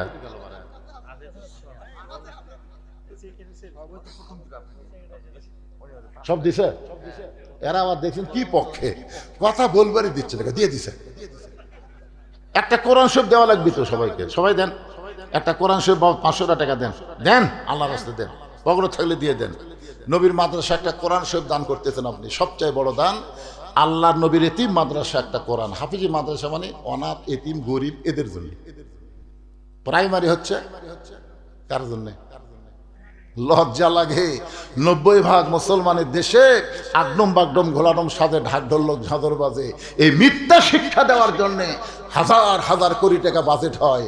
জালিকাল কিতাবুল আরাইবা ফি হুদাল লিল মুত্তাকিন, এই সত্য শিক্ষা যারা দেয় এদের জন্য সরকারি ফান্ডে 1 টাকাও বাজেট হয় না। পরিবেশ পাল্টান লাগবে, ধরে কোন কথা ঠিক কিনা? এই পরিবেশ থাকবে না। আল্লাহর কোরআন যদি বাংলাদেশে চালু হয়ে যায়, প্রত্যেকটা প্রাইমারিকে হাফেজি মাদ্রাসা করা হবে, প্রত্যেকটা বাচ্চাকে মাসুম অবস্থায় পবিত্রতা শিক্ষা দেওয়া হবে। খাড়া হয়ে পেশাব করবি, পেশাব করে পানি নেওয়া লাগবে, উযু করা লাগবে। কারণ প্রাইমারি শিক্ষার শুরুই হবে ইকরা বিসমি রাব্বিকাল্লাযী খালাক। মুসলমানের দেশ হওয়া লাগবে ভাইজান। এখন তো খ্রিস্টানের দেশ হয়ে আছে, তাহলে হিসাবে মুসলমান 90% মুসলমান, কিন্তু অরিজিনাল মুসলমান কত ভাগ? হিসাবে করলে তো হবে না, অরিজিনাল হওয়া লাগবে। 1000 কে দিল? 1000 সেক্রেটারি সাহেব 2টা কোরআন শরীফ বাবদ 1000 টাকা দান করেছে। আল্লাহ তার দানকে কবুল করেন। বাপ মা যদি, বাপ মা 2জনে কবরে গেছে, বাপ মা 2জনে কবরে, আল্লাহ বাপ মার কবরকে জান্নাতের টুকরা বানায় দেন। সবাই একটু জিকির করেন লা ইলাহা ইল্লাল্লাহ, লা ইলাহা, লা ইলাহা ইল্লাল্লাহু মুহাম্মাদুর রাসূলুল্লাহ। ওমর ফারুক এক দৌড়ে বাড়িতে এসে বলেন আব্দুল্লাহর মা, সঙ্গে সঙ্গে দরজা খুলে গেল। মনে আছে আপনাদের? আব্দুল্লাহর মা, জান্নাতে যদি যাবার চাও তাহলে এইগুলা জিনিস নিয়ে তাড়াতাড়ি বের হও। একটা মেয়ে মানুষ বাচ্চা হবে, প্রসব বেদনা শুরু হয়ে গেছে, ওই বাচ্চা খালাস করতে গেলে, ধাত্রী হবার গেলে যা যা লাগে সেই জিনিসগুলো নিয়ে বের হও। ওমর ফারুকের বিবি সবগুলো জিনিস নিয়ে তাঁবুর অপর দিকটা ভিতরে ঢুকেছে। আর উমর ফারুক লোকটাকে শুধু বলতেছে ভাই ধৈর্য ধরেন, ধৈর্য ধরেন। লোকটা বলতেছে ভাই আপনি কে? আমাকে পরপর 3বার সালাম দিলেন, আমি সালামের উত্তর দিলাম না, আপনার সঙ্গে খারাপ ব্যবহার করলাম, তারপরও আপনি আমাকে সান্ত্বনা দেন, আপনি কে ভাই? এমন সময় তাঁবুর ভিতর থেকে আওয়াজ আসতেছে, ইয়া আমিরুল মুমিনিন, আপনার বন্ধুকে খবর দেন তার বিবি বাচ্চা 2জন সুস্থ আছে। ওমর ফারুক তাকায় দেখে লোকটা দাঁড়ায় নেই, শটাং হয়ে পড়ে আছে। কি বলছে? আমিরুল মুমিনিন আপনার বন্ধুক খবর দেন। ওই চিন্তা করে ক্যারি যে ওমর রাস্তাতে গেলে শয়তান 40 দিন যায় না, তাই আমার 3বার সালাম দিল। আর আমি বললাম এই মিয়া আজ আমার শেষ। ওমর ফারুক আগে গরম ছিল, তখন নেতা ছিল না। নেতা হওয়ার পরে হযরত ওমর আর গরম ছিল না, সবচাইতে নরম হয়ে গেছিল। ধরে কোন কথা ঠিক কিনা? আস্তে করে লোকটাকে বুকের মধ্যে নিয়ে বলে ভাইজান আমার দায়িত্ব হলো তোমাদের দুঃখ কষ্ট নিজের চোখে দেখা। তোমার স্ত্রী অনেকক্ষণ প্রসব বেদনায় ভুগেছে, এই জন্য আল্লাহর কাছে আমাকে মাফ করে দিও। আব্দুল্লাহ বলে নবীর সাহাবীরা রে, দুনিয়ার সবাই যখন ঘুম পাড়ে তখন আমার বাবা ঘুমায় না। গভীর রাত্রে আমার দরজায় গিয়ে ডাকতেছে আব্দুল্লাহ, আব্দুল্লাহ বলে। আমি দরজা খুলে তাকায় দেখি বাবার হাতে একটা পাঞ্জাবি। আমি খুশি হয়ে বললাম বাবা বাইতুল মাল থেকে আমার একটা পাঞ্জাবি দিছে, আপনি আর একটা দিবে রাখছেন? নেতার বেটা হওয়ার মধ্যে লাভ আছে, নেতার বেটা হওয়ার মধ্যে লাভ আছে। একটা পাঞ্জাবি পাইছি বাবা, আরেকটা গভীর রাত্রে আমাকে দিবে রাখছেন। সঙ্গে সঙ্গে হযরত ওমর কোরআন থেকে তেলাওয়াত করলেন, ইন্নাল্লাহা ইয়ামুরুকুম আন তুআদ্দুল আমানাতি ইলা আহলিহা ওয়া ইযা হাকামতুম বাইনান নাস আন তাহকুমু বিল আদল। আল্লাহু আকবার, আল্লাহু আকবার। কি বুঝলেন ভাইজান? ওমর বলতেছে আব্দুল্লাহ রে, তুই কেমনে মনে করলি বাজান একটা পাঞ্জাবি পাইছিস, আমি আর একটা দিবার আইছি? তুই শুনে নে, এই পাঞ্জাবিটা আমার ভাগে পড়েছে, এখন বল এত ছোট পাঞ্জাবি পরে আমি যদি আগামীকাল খুতবা দেই তাহলে মুসল্লির পাঞ্জাবি ছোট হলে কোনো সমস্যা নাই, কিন্তু ইমামের পাঞ্জাবি খাটো হলে সবাই নাক ছিটকায়, তোর কাপড়টা আমাকে দান করে দে। আব্দুল্লাহ বলে গভীর রাত্রে আমার বাবাকে আমার টুকরা দান করে দিলাম। বাবা তার টুকরা আমার টুকরা একত্র করে লম্বা জুব্বা বানায়, সেই জুব্বা বানায় এখন বাবা খুতবা দেয়। এখন বলো বাবার খুতবা শোনা যায় কিনা যায়? সমস্ত সাহাবীরা চিল্লায় বলে আল্লাহর কোরআন যখন চালু হবে আত্তাকুল্লাহ হাক্কা তুকাতিহি, পরিপূর্ণ মুত্তাকি নেতা মুসলমান দেখতে পাবে। লিল্লাহি তাকবীর। আল্লাহর আইন চাই, জোরে কর। আমি যে বলবো আল্লাহর আইন চাই, আপনারা বলবেন সৎ লোকের শাসন চাই। আল্লাহর আইন চাই, সৎ লোকের শাসন চাই। আল্লাহর আইন চালু না হলে এই বাংলার জমিনে সৎ লোক পাওয়া যাবে না। জোরে কোন কথা কন না কেন ভাইজান? আল্লাহ বলেছেন আত্তাকুল্লাহ হাক্কা তুকাতিহি ওয়া লা তামুতুন্না ইল্লা ওয়া আনতুম মুসলিমুন। আমাদের যে কোনো সময় মৃত্যু হবে। এখানে যত মানুষ আমরা বসে আছি, যার বাড়ি সবচাইতে নিকটে সে একটু দাঁড়ায় বলেন তো হুজুর আমার বাড়ি খুবই কাছে, আমি বাড়ির যাওয়া পারবই, বলেন পারবেন? এত বড় হিম্মত নিয়ে বলেন তো বাড়ির যাওয়ার পারবো হুজুর, আমাকে আটকাবি কে? খালি খোয়া দেখে। তার মানে বোঝা গেল এত নিকটে আপনার বাড়ি, তারপরেও সেই বাড়ির যাওয়ার হিম্মত আমাদের নাই। কারণ আমরা মরবো এটা ঠিক, তবে কখন মরবো আমরা যে বলবো আমরা কখন মরবো সবাই বলবেন জানি না। আমরা মরবো এ ব্যাপারে কারো সন্দেহ আছে, কিন্তু কখন মরবো যাই বলতেছেন না তাই মনে হয় যে জানেন। মশান মারতেছেন, 3 তলা বিল্ডিং করে উপর দিকে বারবার তাকাচ্ছেন, কি দেখতেছেন ভাই? বলে 6 তলার ভিত দিছি, 3 তলা কমপ্লিট হতে রড বার করে থুছি। 2 কান্দে 2 ফেরেশতা গায় পাগলা, মিশে মায়ায় বন্দি থাইকা করলাম কত খেলা, পশ্চিমে তাকায়া দেখো তোমার ডুইবা গেছে বেলা, এক পলকের নাই ভরসা মিশে সকল আশা, কখন বুঝি দারুণ ঝড়ে ভাঙবে তোমার বাসা। রাসূল বলে আলী রে কোন খরিদ্দার ফাতেমার ওড়না কিনেছে তুমি কি জানো? আলী বলতেছে রাসূলুল্লাহ আমি জানি না। নবী বললেন তাহলে শোনো, পর্দানিশি, আর পর্দানিশিকে আমার আল্লাহ অত্যন্ত ভালোবাসে। সুবহানাল্লাহ খান না কেন? আমার মায়েরা যারা পর্দার অন্তরালে বসে আছেন একটু মনোযোগ দিয়ে শোনেন। ফাতেমা হলো পর্দানিশি, আর পর্দানিশি নারীকে আল্লাহ অত্যন্ত ভালোবাসে। পর্দানিশি নারী যারা আল্লাহর ভালোবাসা পাবে তারা, মেয়েদের জন্য সবচাইতে গুরুত্বপূর্ণ আমল হচ্ছে পর্দা। পর্দা যদি না থাকে যতই নামাজ পড়ুক রোজা করুক যা করে করুক একটাও আল্লাহর দরবারে কবুল হবে না। পর্দা বিষয়ে আল্লাহ কোরআনে বললেন অকরনা ফি বুয়ুতিকুন্না ওয়ালা তাবাররাজনা তাবাররুজাল জাহিলিয়াতিল উলা। আল্লাহু আকবার। আপনার বলেন তো ফাতেমা কেমন পর্দানিশী ছিলেন? শুধু একদিন আল্লাহ রাসূল বলেছেন ফাতেমা তোমার বাবা আল্লাহর নবী বলে তুমি জান্নাতি হবে, এ কথা কখনো মনে করো না। তোমার বাবা বিশ্ব নবী, এই খাতিরে আল্লাহ তোমাকে জান্নাত দিবি, এটা যেন কখনোই মনে করো না। ফাতেমা বলতেছে বাবা তাহলে কি? রাসূল বললেন তাহলে হচ্ছে নবীর মেয়ে হওয়ার কারণে আল্লাহ তোমাকে জান্নাত দেবে না। জান্নাতে যদি যাবার চাও জান্নাতের আমল করে জান্নাতে যাওয়া লাগবে। ফাতেমা নবীর সামনে হাঁটু গেড়ে বসে বললেন বাবা নারীদের জন্য জান্নাতে যাওয়ার আমল কি? রাসূল বলেন মাত্র 4টা আমল। কয়টা? 1 নম্বর হলো নামাজ পড়বা 24 ঘন্টার মধ্যে 5 বার।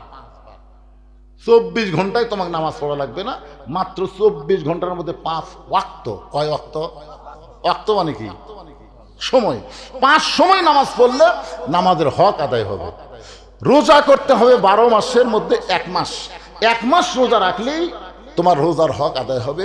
স্বামী যখন খেদমত চাবে তখন স্বামীর খেদমত করবে, অযাতা স্বামীর খেদমত জান করো না, কারণ অতি ভক্তি চোরের লক্ষণ। জোরে খান কথা ঠিক করে দেখবেন যে বউরা সবসময় স্বামী ভক্তি করে বুঝবেন ওই একটা বাপ মায়ের বিরুদ্ধে কিছু বলবে, হঠাৎ বাতাস করতেছে, কপাল টিপতেছে, পায়ের লোক টানতেছে। স্বামী কয়, কে গো তুমি কি? আপনার পায়ের তলে আমার জান্নাত, তো সেই জন্য। আসলে এটা ভুয়া কথা। স্বামীর পায়ের তলে বইয়ের জান্নাত না, মায়ের পায়ের তলে সন্তানের জান্নাত, এটা হলো সহি কথা। আগেকার কতগুলো হুজুররা, এরা তো আলেম ছিল না, মুন্সি ছিল, বুঝলেন? বইয়ের কাছ থেকে খেদমত পাওয়ার জন্য বলতো স্বামীর পায়ের তলে জান্নাত। আসলে কোরআন হাদিস পড়ে দেখেন, বড় যোগ্য আলেম এখানে বসে আছেন, মরদ মানুষের পায়ের তলে জান্নাত নেই। জান্নাত হচ্ছে নারীর পায়ের তলে। কারণ কি জানেন? পুরুষ আনন্দে মাতিয়া সাগরে ভাসাইয়া সেই যে চইলা যায়, খবর লয় না। মাজন ধরিয়ায় উদরে কত কষ্ট করে, 10 মাস পরে পায় প্রসবের বেদনা। এত কষ্ট যে মা পাবে, ওই মায়ের পায়ের তলি সন্তানের জান্নাত। সুবহানাল্লাহ কন্যা জ্ঞান। মরদ মানুষের কষ্ট কি?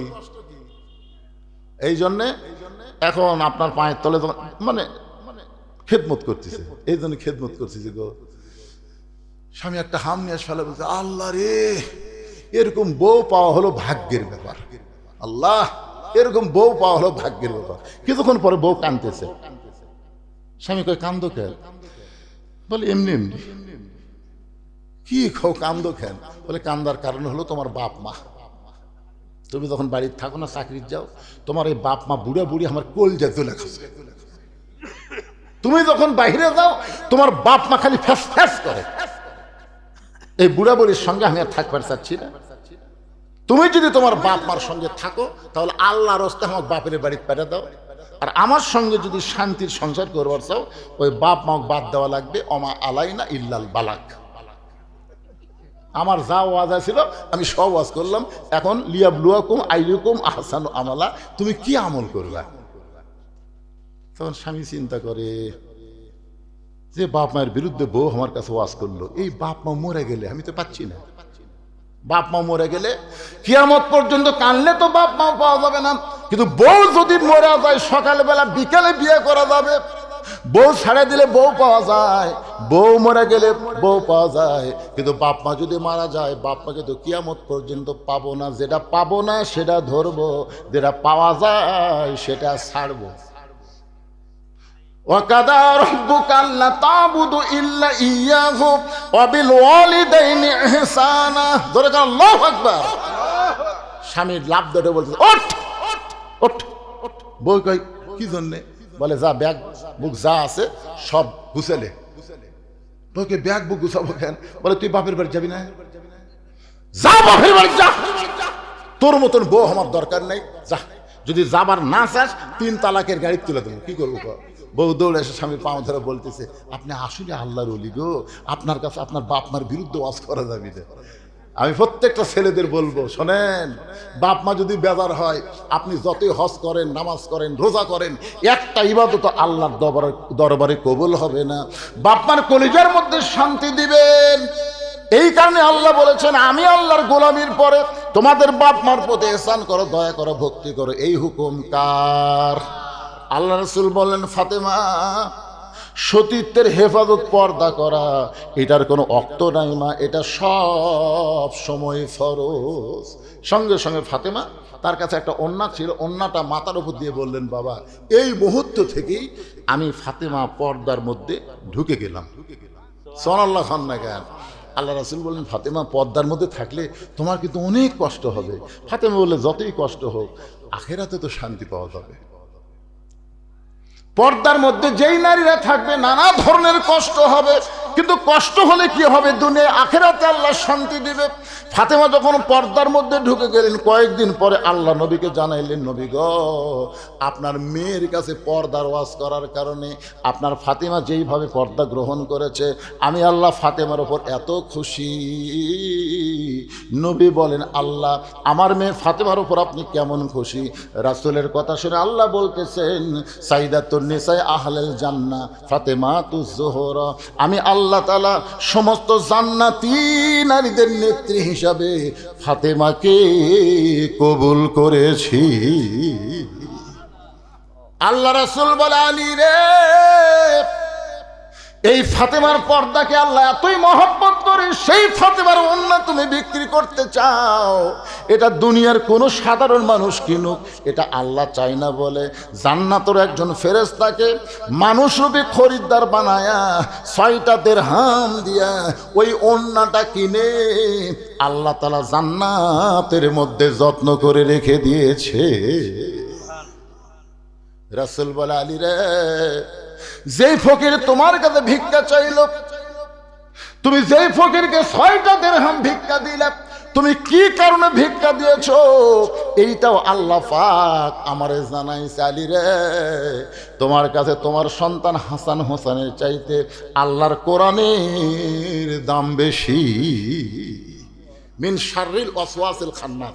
অবশ্য খান্নাস বারবার বলেছে, আলী তোর বইয়ের ওন্না বিক্রি করে তুই যে খাবার টোপলা নিবি সেই টাকা দিস না, দিস না। শয়তান ধোকা দেয় কি দেয় না? আপনাদের কাছে 500 টাকা নেয়, ঠিকই আছে, দিস না, দিস না। আলীকেও কিন্তু বলেছিল বেটা দুটা না খায়া ঘুম পাচ্ছে, দিস না।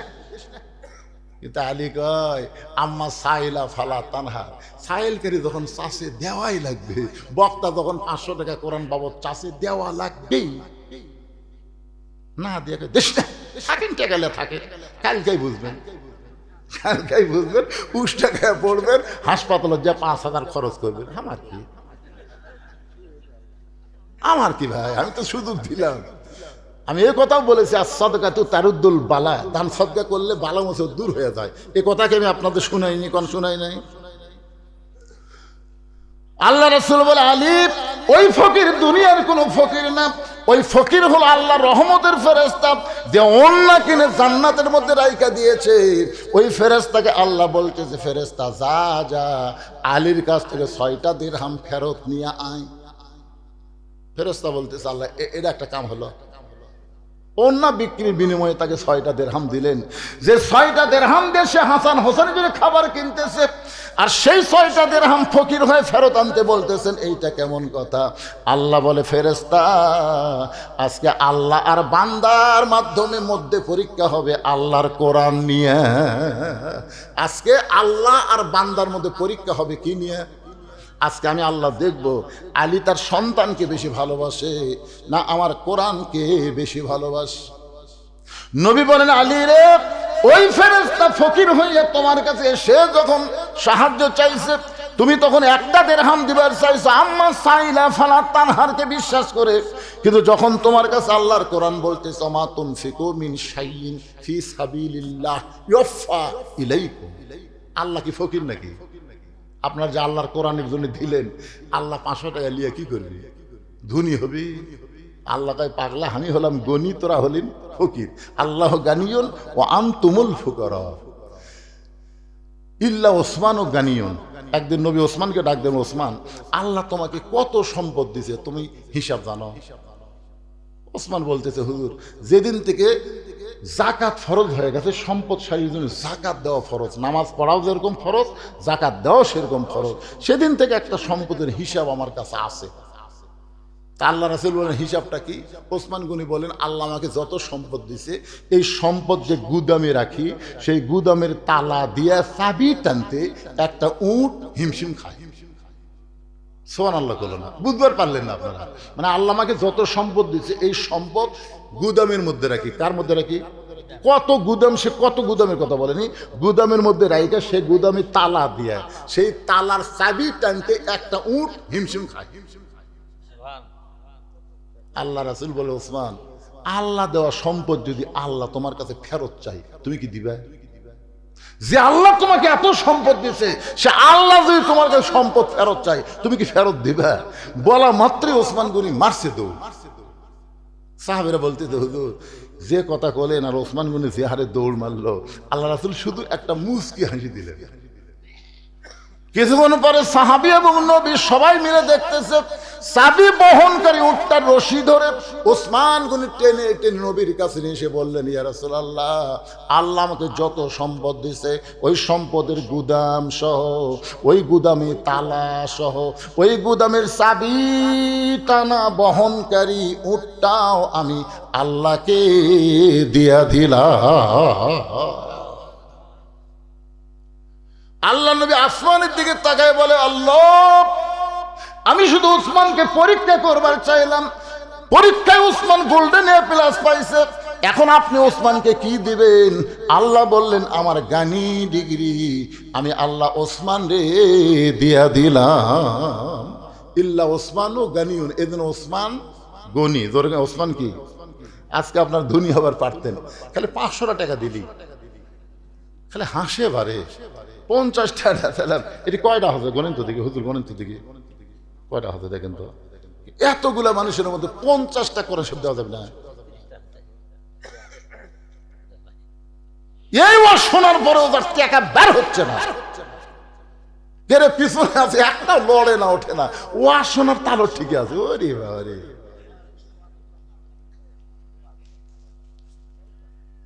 হ্যাঁ ঠিক আছে, ঠিক আছে।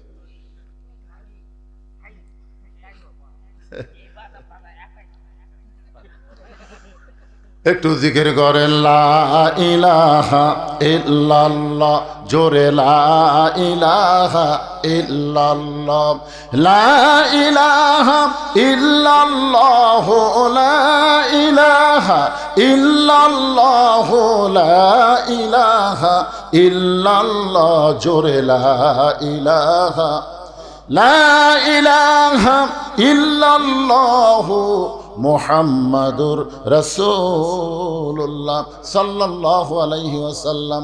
আল্লাহ রাসূল বলে, আলী, ওই ফেরেশতা ফকির হইয়া তোমার কাছে যখন সাহায্য চাইলো, তুমি 6টা দিরহাম ওই ফকিরকে দিয়ে দিলা।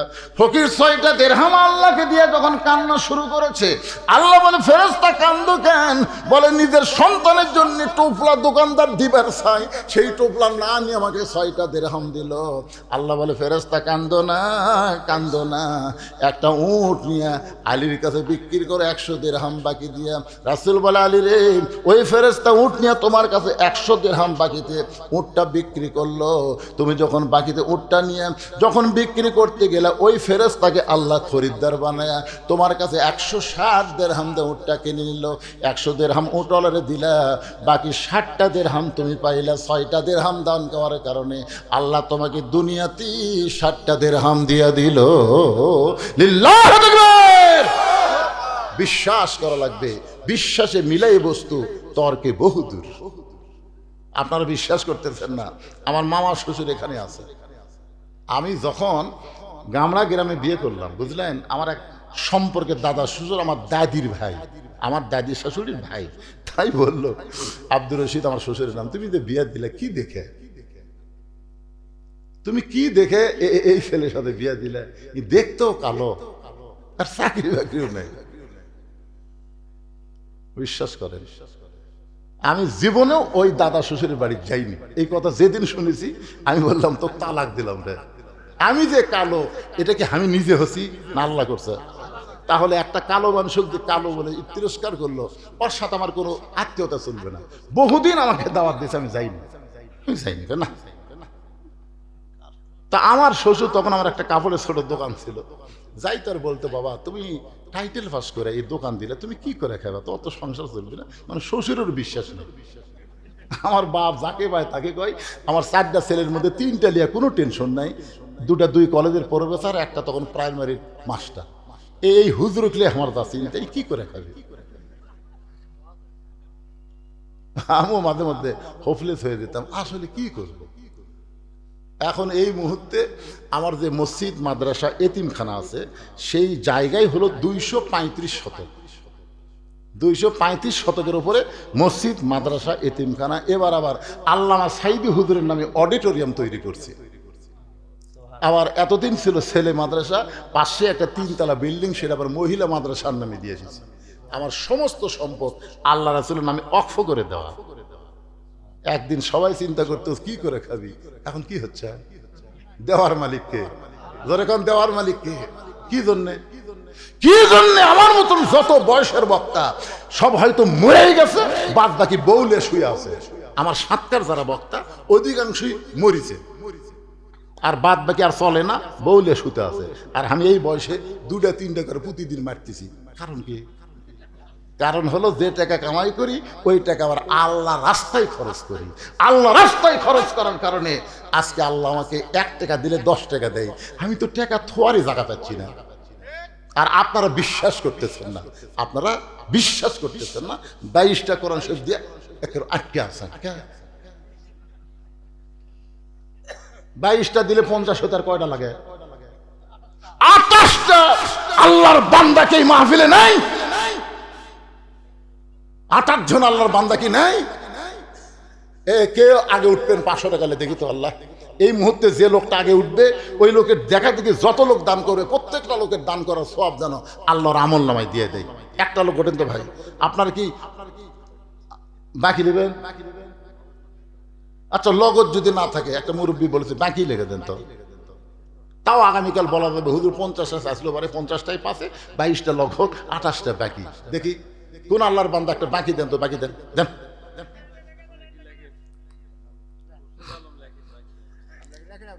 এই লেখেন লেখেন লেখেন, বাকিগুলো কি পাওয়া যাবে না? কোরআন শরীফের দান না দিয়ে থাকলে বিপদ হবে। হয় গরু মরবি, না আলুর দাম কমে যাবি, একটা বিপদত পড়বি। কারণ এটা তুইয়া মুয়া না, তো আল্লাহর কোরআন, এটা বাকি থেকে দেওয়াই লাগবে ভাই। অন্যরা যা পারেন করেন, কিন্তু এটা দেওয়াই লাগবে। লেখেন চট্ট লেখেন, দেখেন কি নাম? খোরশেদ আলম একটা কোরআন শরীফ বাবদ 500 টাকা বাকি, আল্লাহ দানকে কবুল করেন। খোরশেদ আলম ভাইকে বলতেছি 1 সপ্তাহের মধ্যে দিয়ে দিবেন, বুঝছেন? এটা কোরআন শরীফ বেশি দিন বাকি না হয় ভালো। হ্যাঁ, ফজরের পরে? ও ফজরের পরেই দিবি? আমি 1 সপ্তাহ করে ভুল করছি ভাই। ফজরের পরে উনি 2 নম্বরে কে আল্লাহর বান্দা? হাত তোলেন না কেন? তোলেন। এই একসাথে 2 জন তুলছে, ওখানে যাওয়া লাগবে আপনাকে। মুখলেসুর রহমান কোরআন শরীফ বাবদ 500 টাকা দান করেছে, আল্লাহ তার দানকে কবুল করে। আর একজন হাত তুলে রেখে, বাবা কি নাম? সাইফুল। কি নাম তোমার? আব্দুল বারিক কোরআন শরীফ বাবদ 500, সাইফুল ইসলাম কোরআন শরীফ বাবদ 500 টাকা দান করলো, আল্লাহ দানকে কবুল করেন।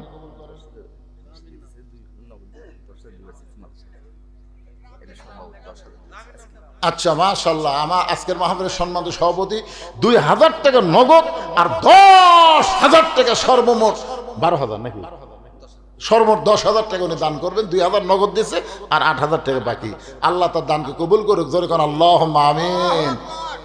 তার একটা ছেলে যে পজিশনে আছে, উনি তো মাদ্রাসার প্রিন্সিপাল ছিল। উনি আমাকে বললেন যে আমার বন্ধুবর বললেন, কিন্তু আসলে বন্ধুবর না। আপনি দাখিল কোন সালে দিয়েছিলেন? 72 দিয়েছেন, আর আমি দিয়েছি 84। তো আয়ো বলে আপনার ওখানে চাকরি করে না? ও আমার ক্লাসমেট, আপনার কাছে প্রাইভেট পড়তো, আমি জানতাম। বামুজার যখন পড়তো আপনি তাকে প্রাইভেট পড়াতেন, সেই সময় আপনি অত্যন্ত স্কলার ছিলেন। তো যাই হোক, বন্ধুই আর কি, ভাই ভাই, অসুবিধে কি? উনি এত বড় আলেম হয়ে কি বুঝলেন 10,000 টাকা এ নবীর মাদ্রাসায় দান করলেন। ভাই, আলেমরা ইন্নামা ইয়াখশাল্লাহ মিন ইবাদিহিল উলামা, বান্দা সময়ের মধ্যে আলেম বান্দারাই আল্লাহ বেশি ভয় করে। একেবারে বাকিও দিবার চায় না রে, লগত তো দিবি না, নিয়ে আসতেছে। দেখি আসো বাবা, আসো আসো। আল্লাহ কোরআন শরীফ ভাবে একজন আল্লাহর বান্দার আগমন, সবাই বলেন শুভেচ্ছা, স্বাগত। মাশাআল্লাহ। কি নাম বাবা? এই গ্রামে বাড়ি সালুনজার আব্দুল ওয়াহাব নগদে কোরআন শরীফ বাবদ 500 টাকা দান করেছে। আব্দুল ওয়াহাবের দানকে আল্লাহ আপনি কবুল করেন। হয়ে গেছে 24টা হয়ে গেছে, বুঝছেন? নগদই 24টা হয়ে গেছে, 22 আরো 2টা পাওয়া গেল। আপনার নাম কি? ইনামুল কোরআন শরীফ বাবদ। আপনারা কিন্তু কোরআন শরীফ কিনে না দিলে হবে না, বুঝছেন? 500 টাকা দেওয়া লাগবে। কোরআন শরীফ বাবদ ইনামুল 500 টাকা দান করছে, আল্লাহ দানকে কবুল করেন, আল্লাহুম্মা আমিন। কোথায় গেছে? ও ভিতরে লিখতেছে, একটু জিকির করে। লা ইলাহা ইল্লাল্লাহ, জোরে লা ইলাহা ইল্লাল্লাহ, লা ইলাহা ইল্লাল্লাহু মুহাম্মাদুর রাসূলুল্লাহ সাল্লাল্লাহু আলাইহি ওয়াসাল্লাম। আল্লাহ তাআলা বলতেছেন, আল্লাযী খালাকাল মাউতা ওয়াল হায়াতা লিয়াবলুয়াকুম আইয়ুকুম আহসানু আমালান ওয়া হুয়াল আজিজুল গফুর। মৃত্যু এবং হায়াতকে সৃষ্টি করেছেন কে? পরীক্ষা করার জন্যে। জোরে কান কিসের? পরীক্ষা করার জন্যে। আর পরীক্ষার সাবজেক্ট হলো সুন্দর আমল। এই সুন্দর আমল যদি আমরা করতে চাই তাহলে সুন্দর একটা পরিবেশের দরকার আছে। জোরে কান ঠিক কিনা ভাই? সুন্দর একটা পরিবেশ যদি তৈরি করতে চাই তাহলে সুন্দর একটা সমাজের দরকার পড়বে। সুন্দর একটা সমাজ যদি তৈরি করতে চাই সুন্দর একটা রাষ্ট্র লাগবে। সুন্দর একটা রাষ্ট্র যদি তৈরি করতে চাই তাহলে সুন্দর একটা সংবিধান লাগবে। ওই মানুষের সংবিধান দিয়ে সুন্দর আমল হবে না, আমার আল্লাহর কোরআনের সংবিধান লাগবে। ধরে বলেন ঠিক কি না? এই বিষয়টাই শীতের রাত্রে আমি আপনাদের বোঝানোর চেষ্টা করছি। আমি বলেছিলাম 9টায় তুলে দিলে শীতের রাত, বেশি রাত করে লাভটা কি? 10টায় তুলে দিলে 12টা পর্যন্ত বক্তা ওয়াজ করে, 9টায় তুলে দিলে 11টা পর্যন্ত। হিসাব করে দেখেন 2 ঘন্টাই হয়ে গেল। আমরা বাড়ি যে ঘুমাবো, ফজরের নামাজ জামাতের সঙ্গে আদায় করবো ইনশাআল্লাহ। সবাই ইস্তেগফার বলেন। আস্তাগফিরুল্লাহ রব্বি মিন কুল্লি জামবি ওয়া তুবু ইলাই। আস্তাগফিরুল্লাহ রব্বি মিন কুল্লি জামবি ওয়া তুবু ইলাই। লা হাওলা ওয়ালা কুওয়াতা। কি নাম বাবু? মুসাদ্দিকুল ইসলাম। কি সুন্দর নাম। 500 টাকা কোরআন শরীফ বাবদ দান করেছে। আল্লাহ তার দানকে কবুল করেন। হয়ে গেছে 25টা। আর্ধেক হতে নগদ, আর্ধেক বাকি হবে ইনশাআল্লাহ। নগদ আর্ধেক, বাকি আর্ধেক। 50টা কোরআন শরীফ এই মাদ্রাসার জন্য আপনারা দান করলেন। অনেক দান করছেন, হালখাতা হয়েছে, খাওয়া দাওয়া হয়েছে, টাকা দিচ্ছেন। কে কেমন দিয়েছেন আপনারাই ভালো জানেন। তবে আমাকে বলছে হুজুর এবার খুব একটা বেশি আদায় হয়নি। আদায় না হওয়ার একমাত্র কারণ হলো আলুর দাম নেই। মানুষ আলু আবাদ করে টাকা ঠিক মতো পায়নি, মনের মধ্যে কষ্ট। সবসময় মাদ্রাসার দিকে নজর রাখবেন। আর মাদ্রাসাকে আমি বলবো একটা হাফেজ না, প্রতি বছর 2টা-3টা করে হাফেজ আপনারা এখানে উপহার দিবেন ইনশাল্লাহ। আপনাদের ছেলেদেরকে মাদ্রাসায় ভর্তি করে দিবেন। খালি দূরের ছেলে কোরআনে হাফেজের হবে না, আপনাদের সন্তানকেও এই মাদ্রাসায় কোরআনে হাফেজ হওয়া লাগবে। আল্লাহ সেই তৌফিক সুযোগ দেখ। উঠে দৌড় দিলেন কেন? যদি আরো 1 ঘন্টা ওয়াজ করতাম বসে থাকতেন না? তো ওয়াজ শুনবেন। আপনারা বলেন তো সবচাইতে দামি জিনিস কি? আর দোয়াও মুখল ইবাদ। দোয়া হচ্ছে মাথা। মাথা মাথা যদি না থাকে হাত পাও থাকে কাম হবে? মাথাই নাই, হাত পাও সবই আছে, চেনা যাচ্ছে না। কেন লোকটা কে বারে কি জন্য চেনা যায় না? মাথা নেই। এই যে একজন বলতেছে মাথা ছাড়া মজিব। হ্যাঁ ঠিকই তাই না, কাহিনী কোয়া লাগবে না, অনেক আগে কর কাহিনী। তো আমরা মাথা ছাড়া মজিবর হওয়ার চাই না। সবাই ইস্তেগফার বলেন। আস্তাগফিরুল্লাহ রব্বি মিন কুল্লি জামবি ওয়া তুবু ইলাইহি। লা হাওলা ওয়ালা কুওয়াতা ইল্লা বিল্লাহিল আলিয়্যিল আযীম। দোয়া করে দিলাম। আল্লাহুম্মা আমিন। আল্লাহুম্মা আনতাস সালাম ওয়া মিনকাস সালাম তাবারাকতা ইয়া যাল জালালি ওয়াল ইকরাম। আয় আল্লাহ তাআলা, কঠিন শীতের ভিতরে তোমার বান্দারা, তোমার বান্দিরা আরামের বাড়ি, আরামের ঘুমকে বাদ দিয়া কোরআন হাদিসের মহব্বত কলিজার মধ্যে নিয়ে, ল্যাপ তোষকের মহব্বত কলিজা থেকে বের করে এই জান্নাতের বাগানে বসে বসে দীর্ঘ রাত পর্যন্ত আলোচনা শুনেছে। মেহেরবানি করে আজকের মাহফিল আমাদের সকলের হেদায়েতের জন্যে, নাজাতের জন্যে, জান্নাতের জন্যে কবুল করো। এই মাহফিলের শুরু থেকে শেষ পর্যন্ত যতটুকু আলোচনা হয়েছে আল্লাহ, এর মধ্যে যদি ত্রুটি হয়, ভুল হয়, মাফ করে দিও। এর যা হাদিয়া মঞ্জুর করো সোনার মদিনায় নবী পাকের রওজা মুবারকে আল্লাহ তুমি কবুল করে নিও। আল্লাহ এই মাদ্রাসাকে কিয়ামত পর্যন্ত কবুল করো। এ মাদ্রাসার জায়গা দিয়া, মাদ্রাসার জমি দিয়া মাদ্রাসা তৈরি করে এত বছরের মধ্যে যারা কবরে চলে গেছে আল্লাহ, এ মাদ্রাসাকে ওসিলা করে তাদের কবরকে জান্নাতের টুকরা বানায়া দাও। আল্লাহ আজকেও যারা মাদ্রাসাকে মহব্বত করে নগদে বাকিতে দান করেছে, সব দানগুলোকে তাদের জান্নাতের বিনিময়ে আল্লাহ কবুল করে নাও। আল্লাহ আমরা যারা হাত তুলেছি, আমাদের জনম দুঃখনী মা যাদের কবরে গেছে আল্লাহ মেহেরবানি করে মায়ের কবরটাকে জান্নাতের টুকরা বানিয়ে দাও। বাবার বাড়িঘর সবই আছে, আমাদের মধ্যে যাদের দরদের বাবা অন্ধকার কবরে চলে গেছে আল্লাহ মেহেরবানি করে বাবার কবরটাকে জান্নাতের টুকরা বানিয়ে দাও। আয় আল্লাহ তাআলা আমাদের দাদা দাদি, নানা নানি, আত্মীয় স্বজন, শ্বশুর শাশুড়ি, আমার নানা শ্বশুর দুনিয়া থেকে বিদায় হয়ে গেছে আল্লাহ, সকলের কবরকে জান্নাতের টুকরা কবুল করে নাও। আয় আল্লাহ তাআলা আমার নানি শ্বশুর সুস্থ অবস্থায় আছে, তোমার দরবার আরজ করে আল্লাহ তাকে পুরাপুরি সুস্থতা দান করে দাও। আল্লাহ চন্দ্রপোখরা মাদ্রাসাকে কিয়ামত পর্যন্ত কবুল করে নাও। আজকের মাহফিলের সম্মানিত সভাপতিকে আল্লাহ তুমি কবুল করো। আজকের এই মাহফিলের সহসভাপতি কবুল করো। প্রধান অতিথি বিশেষ অতিথি আল্লাহ তুমি কবুল করো। মাদ্রাসার ম্যানেজিং কমিটির সম্মানিত সভাপতি, মাদ্রাসার সহসভাপতি, মাদ্রাসার সেক্রেটারি, মাদ্রাসার সহ সেক্রেটারি, মাদ্রাসার কেসিয়ার, মাদ্রাসার সম্মানিত সদস্য যারা আছে আল্লাহ তাদের সকলকে জান্নাতি কবুল করে নাও। মাদ্রাসার মুহতামিম, মাদ্রাসার ওস্তাদ, মাদ্রাসার তালেবে ইলম যার মাথায় পাগড়ি পরে দেওয়া হলো আল্লাহ হক্কানে হাফেজ আলিম হিসাবে তাকে কবুল করে নাও। আল্লাহ অত্র এলাকার সমস্ত মানুষকে এই মাদ্রাসার হিতাকাঙ্ক্ষী হিসাবে কবুল করে নাও। আল্লাহ আমার মা বোনেরা পর্দার অন্তরালে বসে বসে আলোচনা শুনেছে আল্লাহ তাদের পর্দা নিশে কবুল করে। মা ফাতেমার চরিত্র দান করে দাও। আমি অসুস্থ, আমার মতো অসুস্থ অবস্থায় যারা হাত তুলেছে সবাইকে সুস্থতার নিয়ামত দান করে দাও। যে কোরআন শুনতে এত ভালো লাগে সেই কোরআনের সমাজ একটা বারের জন্যে এই বাংলার জমিনে যেন আমরা দেখতে পারি এমন একটা পরিবেশ আমাদেরকে দিয়ে দাও আল্লাহ। কত কিছুই তো আমরা দেখলাম এই বাংলাদেশে, আগামীতে আল্লাহ তোমার কোরআন দিয়ে চলবো এমন একটা সামাজিক ব্যবস্থা আমাদেরকে করার তৌফিক দিয়ে দাও আল্লাহ। সবাইকে মিলেমিশে বসবাস করার তৌফিক দাও। এখন একটা মিনিট একটু চোখ বন্ধ করে চিন্তা করেন কত মানুষের জানাজার নামাজ আমরা পড়েছি, এই দুই হাত দিয়া কত কবরে আমরা মাটি দিয়েছি। একদিন আমরা সবাই মরে যাব। একদিন মসজিদের খাটনি আমাদের বাড়ির আঙ্গিনায় চলে আসবে। বড়ই পাতার গরম পানি দিয়ে আমাদেরকে গোসল করানো হবে। আমরা মরে যাব।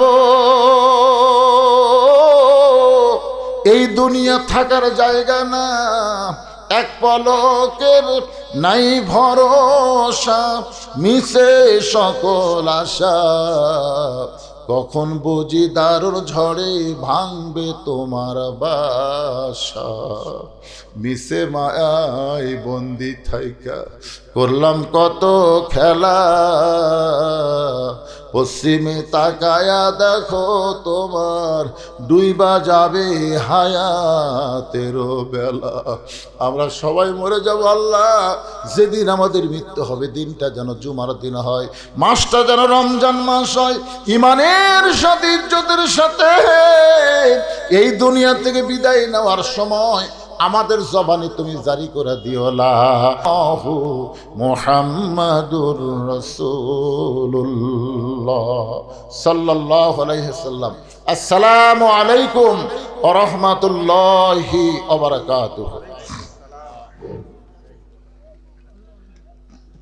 সম্মানিত হাজিরিন, এই পর্যায়ে সভা সমাপ্তির জন্য বসেন আমাদের সম্মানিত